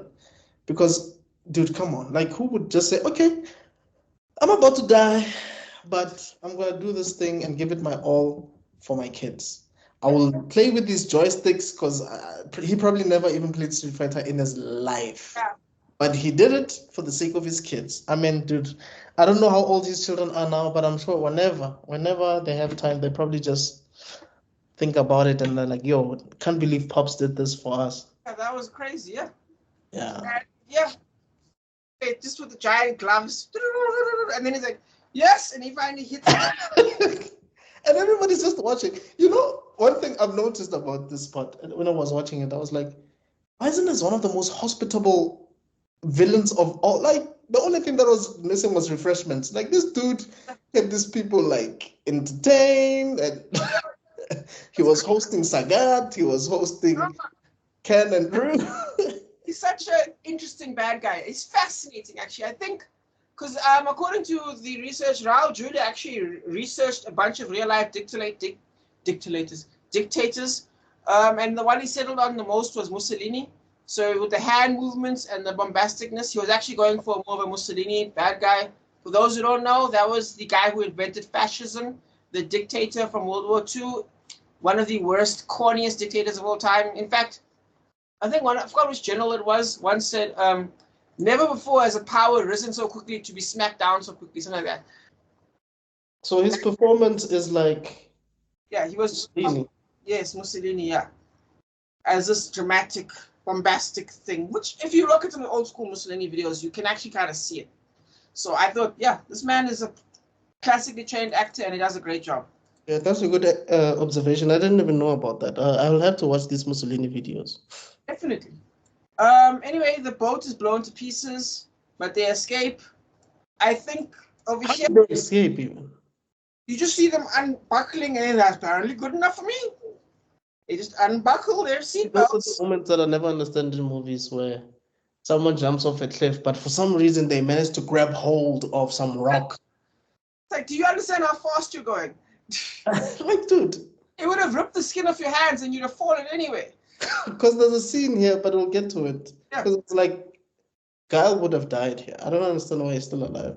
Yeah, you would have died. You're in a sealed tin can, buddy. You can see the thing is closed. But anyway, here you kind of get Chun-Li being all dramatic. As first of all, you get like Chun-Li being all sad and shit. And M. Bison looking at Chun-Li going, I just killed your boyfriend type shit. Like, it's giving those kinds of vibes. Like, I just killed your boyfriend. Nigga, what do you know that we don't? Do you know what I mean? Yeah. That was a weird moment. So I think there's something missing there.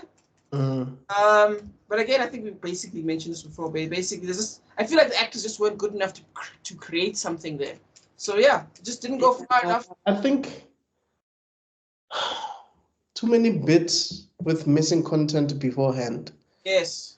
Or because sometimes I'm sure if maybe we could get like commentary from these actors, they probably would have told you that no, there's a whole bunch of stuff that we shot. Yes. That was not in the film. Chopped up. Yes. Yeah. I think you're right. Anyway, 1 hour, 2 minutes in, we're back at the lab where Dalson's plan is revealed before it can finish, and he's attacked by the guard, and they fight, and there's sparks everywhere. It's like, it's fucking hilarious. Then Blanca gets free, and he gets rid of the guard, takes out the guard by like throw him against the wall. Then 1 hour, 4 minutes in, we're outside the base, and we see a few guards chilling. And they're taken out by Guile. It's kind of funny how Cammy is famous for being underdressed, but is probably the most dressed person in the entire series. And then you get the other guy who's like got his shirt open, and you're like, why is his shirt open? And like, what's his name? A Silverhawk or something like that. What's his name? And as soon as I heard that, I got angry. T-Hawk. Is it T-Hawk? Or... Yes. The guy in Street Fighter that's like the Native American was like, how? That guy is that guy. You need to... No, just don't put him in the movie. Just don't put Hawking. I didn't even know that guy existed, bro. The Street Fighter character. I didn't even know he was a Street Fighter character. To be fair, if that's the only time you've seen him, then you still don't know he's a Street Fighter character. Because that's not him. But anyway, we get a funny joke. Thunder. Yeah. And we're back to Guile breaking in. We intercut between the deadline hitting 0. Guile gets in. We get a timeline of reinforcements. They got 12 minutes. We show the hostages while we get Guile entering the lab. Blanca ambushes Guile, but somehow he recognizes Guile. Blanca freaks out, and Guile tries to put him out of his misery, put him down. I never understood that part. Like, are you telling me that you instantly recognize that that's Charlie? The green guy with a different face. Oh, Charlie, man. How? That's one hell of a bond you have there. That is a hell of a friendship. I've lost people where they change their haircut, and I'm like, who the hell are you? And then this guy is like, oh my God, you fundamentally changed your body. How are you doing, buddy? But anyway, it's whatever. We cut to Bison giving a speech about him killing hostages. Raul is up here chewing the furniture with a passion with that whole speech. I also feel like, I think Blanca was supposed to also be like a sub-boss as well, like a mini-boss. So, yeah, and they just cut it in half. Like, that should have been a full fight, and then he's like, oh my God. Like, for the TV series, what you do is you'd have, like, good example. Have you seen Attack on Titan? You've asked me this for the second. Oh no, what's the first episode? Damn it. There's a thing, right, where one of the characters does this special, like, move, right? And then there's a scene later on where, like, a different character that's entirely different, basically, does the same move. And then Thingamajiggy recognizes, oh, snap, it's you in that one move. And then it like turns out to be a trick. So, like, that's what should have happened here. There's a TV show, one episode where, like, you see them learn, Guile and Charlie learn one move, and then the move gets used against him in the Blanca fight, and suddenly that would make more sense and be a cooler moment. Yeah, that's what I think. Anyway, Dalsum tries to squeeze an entire ethics speech in less than 1 minute, literally less than 1 minute. Where it's like, who are you to kill a man? And it's like, oh, Jesus Christ. And anyway, Blanca's chamber is called up, but what comes out is Guile who jumps the length of a swimming pool, basically, up for spikes into the airborne thing and kicks Bison off. Outstanding firework. Anyway, Blanca's, Then what follows is what I call a Pirates of the Caribbean gunfight. Now, I love the Pirates of the Caribbean series, but if there's one thing you can say, it's that the Marines in the Pirates of the Caribbean things are basically knocked out like a fucking joke. Like, there's even a point where, like, they take a rope, Jack Sparrow and Thingamajiggy, and they pull the rope against the wall. They hook a bunch of guys inside it, and they go like this, and they slam a bunch of soldiers into the wall, like, and you're like, oh, okay. Or are you telling me that they were supposed to just pass out just like that, just because of that? Apparently. Or there's a part where, like, Jack Sparrow shoots a thing, a lock, and then the cannon falls down, and he goes up, and then the cannon hits the wood and makes a hole, and then two Marines still somehow manage to walk into the hole. Are these NPCs? These can't be real people. Right. So, like, and that's basically what happens right now. Bison's entire army, becomes the Marines of the Pirates of the Caribbean to the point of being silly. They miss. Nobody shoots any character whatsoever. Nobody gets hit. Not even one person. Though. Yep. Then, in the middle of that, we actually get something that I think was actually fun, which was a cool idea. And that's Zangief and Honda with their sumo fight. That was fun. It's like a racist moment. Huh? That was so racist because why did they have to speak Japanese all of a sudden for that scene? I mean the Godzilla thing, because they're going for a Godzilla vibe with the two big I guys. thought that it's satire and stuff, but I was like, why do you have to show the Japanese watching this footage? Why did like Bison? That was so. That's funny. I mean, don't they do that as well in another movie? What was the movie again? I know they did something like that in Modern Family, but it was a joke. No, not Modern Family. It was, I mean, to be fair, this is a joke as well. But it was some stupid movie where it's like, oh, Godzilla. No, not Godzilla. Copyright. Well, technically, it's not Godzilla. I it's know. Not a big heavy, but it still look like Godzilla. Yeah, they start making Godzilla sounds, and they step on the thing that was set up before the model. It's Austin Powers, the gold member one. And the guy from Heroes is there. The guy from Hero is there. Yeah, it's Hiro Nakamura that's saying technically it's not Godzilla. It's in Austin Powers Goldfinger or something like that. I think you're right. Yes, you're right. Anyway, Bison realizes his plan has failed. And we cut to an all-out. We cut out all the way to the good guys who are using machine guns and grenades, and the bad guys are firing with the power of friendship. It's a disaster. Not a single good guy even gets hit in the shoulder, dude. Yeah.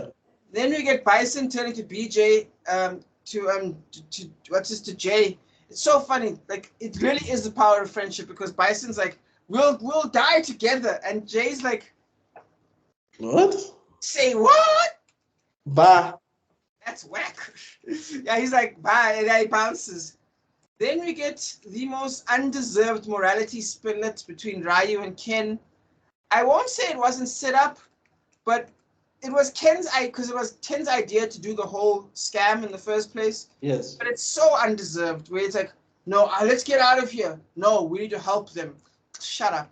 Anyway, the good guys win. I think it was just a way of showing us that, by the way, remember this Japanese guy? That's the real main character of this whole story, by the way. Remember, Ryu's a good guy, guys. Ryu's a good guy. And he's the true main character. That's what I'm saying. Like, even in these X-Men stuff, there's moments more like, oh, this is Cyclops. I forgot. Yeah, literally. Yeah. Well, anyway, Bison challenges Guile, and no one just shoots Bison and arrests him. Nope. Instead, they all just leave them alone. We get another joke with Zangief and Hunger before showing the choppy fight between Bison and Guile. Now, this I understand, because Raul Julia was literally dying of cancer in this movie while being shot, even going so far as coming straight to set from chemotherapy. Hey, dude. It's incredible as a commitment. Now, though, I think about it, it's probably a combination of two. A, the man was too sick to do much. And number B, what's-his-face probably didn't show up for days of shooting. Yeah. So it's probably those two things, and they were behind schedule, so probably had to chop things together. But is he a martial artist to begin with? I feel like he's just more of a dramatic actor than a martial artist. Dramatic actor, but you know Hong Kong movies, they normally shoot a fight over the course of weeks. Oh, yes, yes. So I feel like it's a combination of the things, where it's like, if there's enough time, you can make it work. But anyway, we get the end of the Guile fight. Bison is kicked into a computer panel, which electrocutes him to death, but then his computer system activates and revives him, and then now you can shoot lightning. We cut to them still searching for hostages, while we cut to Jay, who finds Bison's money, and then Ken comes in, who just missed him. Ken sees that Ryu is about to get ambushed, and he gets his moral challenge. We cut to Vega versus Ryu, which switches to Bison and Guile. And I think they did this in order to even up the choppiness of the fight, because their fight looks better than the other fight. Yes. I think what they did was they tried to deliberately mix it together, so that way it's like one decent fight. Like you don't get bored while watching the Guile versus Bison fight. Exactly. But I feel like Ken and Ryu's opponents were mismatched, because usually in the game Ryu's rival is Sagat. Yeah. You know. Yeah, I 100% agree. But it is what it is. We cut to Ryu versus Vega, switches to Bison versus Guile, who's gotten his powers now. Intermixed. We see that Raul is having a great time, and I love it so much because of the whole dialogue, where it's like, you came here to fight a warlord, but now you're fighting a god. And I, oh my god. And then he rised like lightning. Oh my god. Oh my god. deserve him. Okay. No, he was definitely not doing it for the money. Yep. Now, as a Street Fighter fan, I think we've already discussed this 50 times. This shit is weird.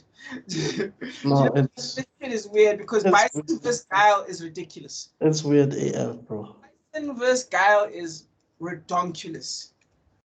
We get everyone's signature moves. If you pay attention, you can see everyone's signature moves. I did. I saw that at the end. And I'm like, this is the most random thing ever. Yeah. Like, so random. Like, yes, I do get that. Just give me a second. I just want to see something. I do get that.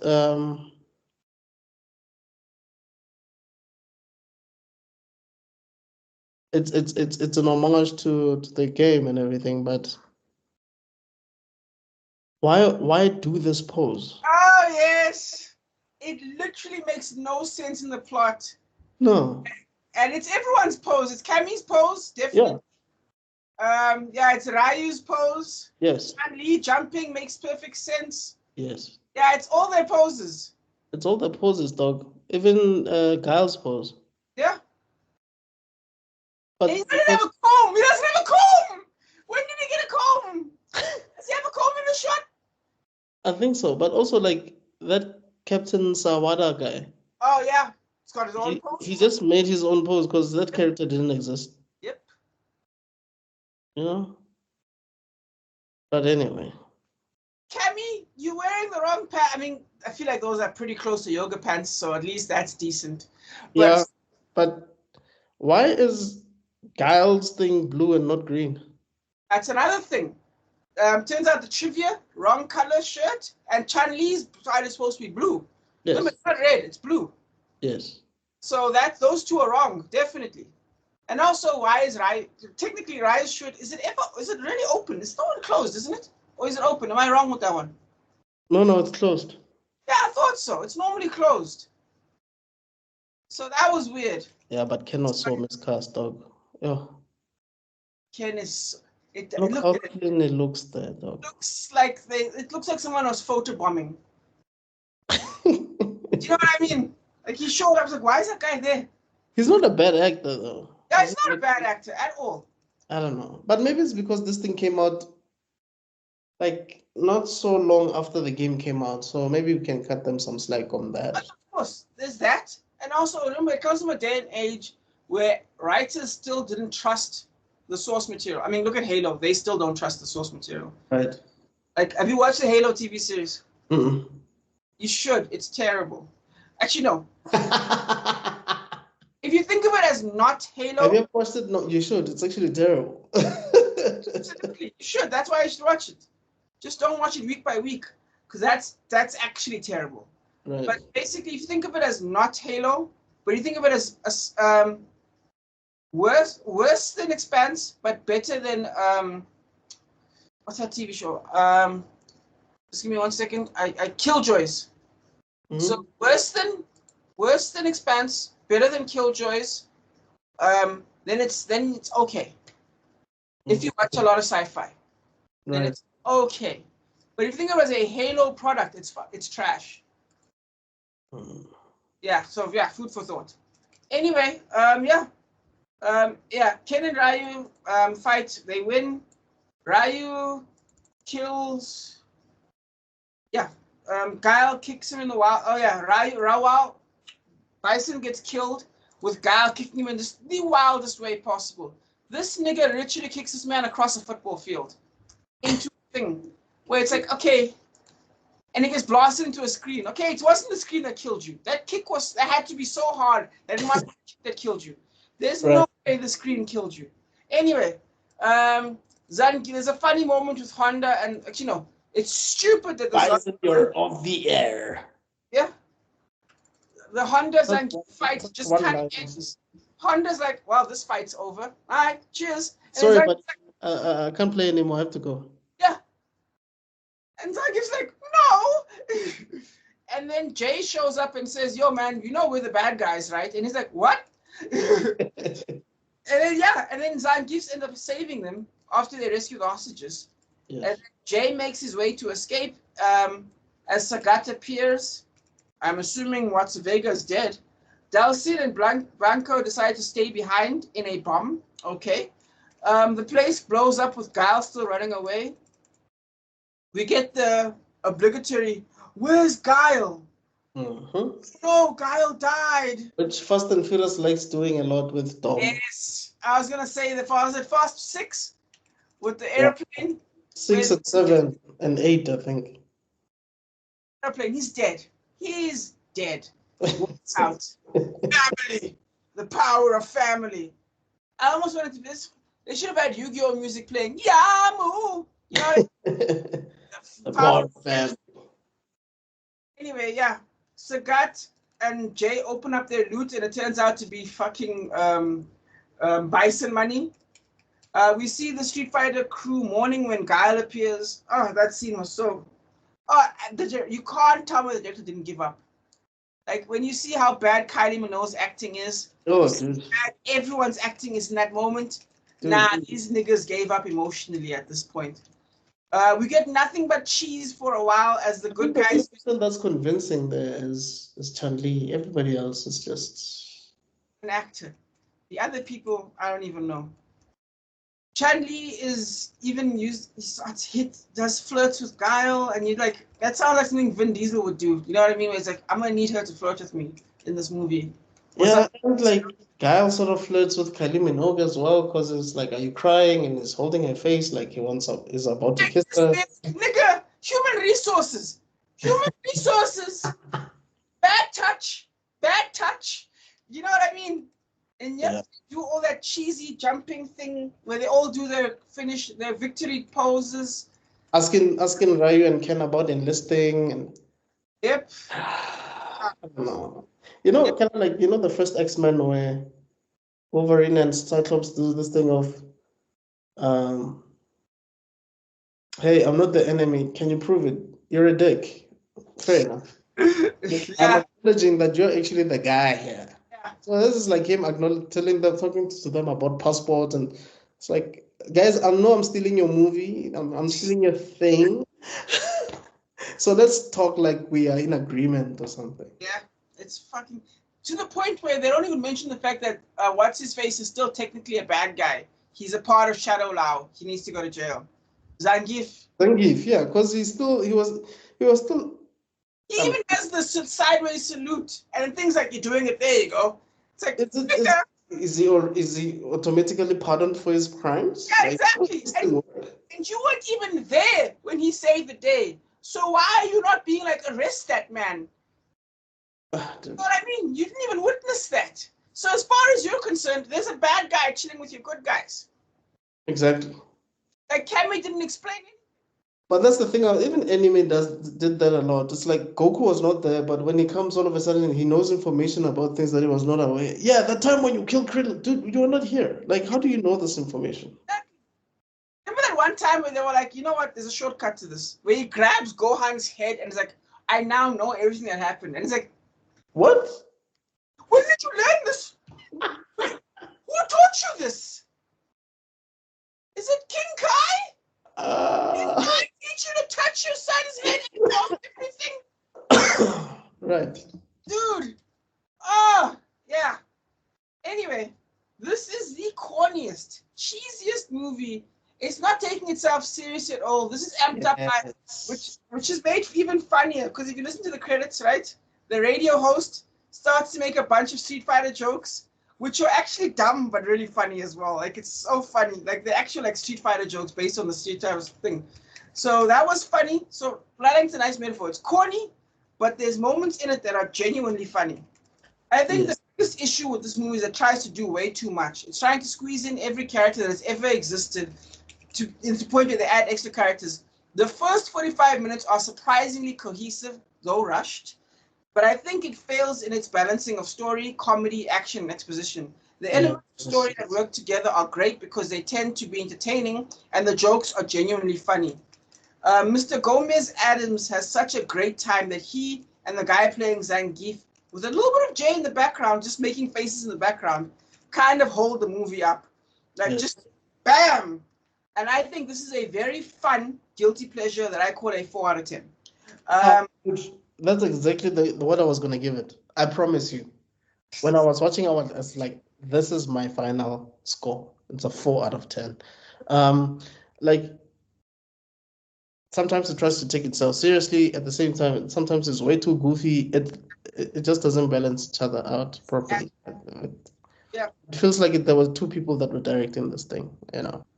So I agree with everything you said. Some people are very well casted. I don't want to lie. For me, I don't think anybody could have played Bison. Yeah. It would have been ugly. I think Raul, he knocked it out of the park. Yeah.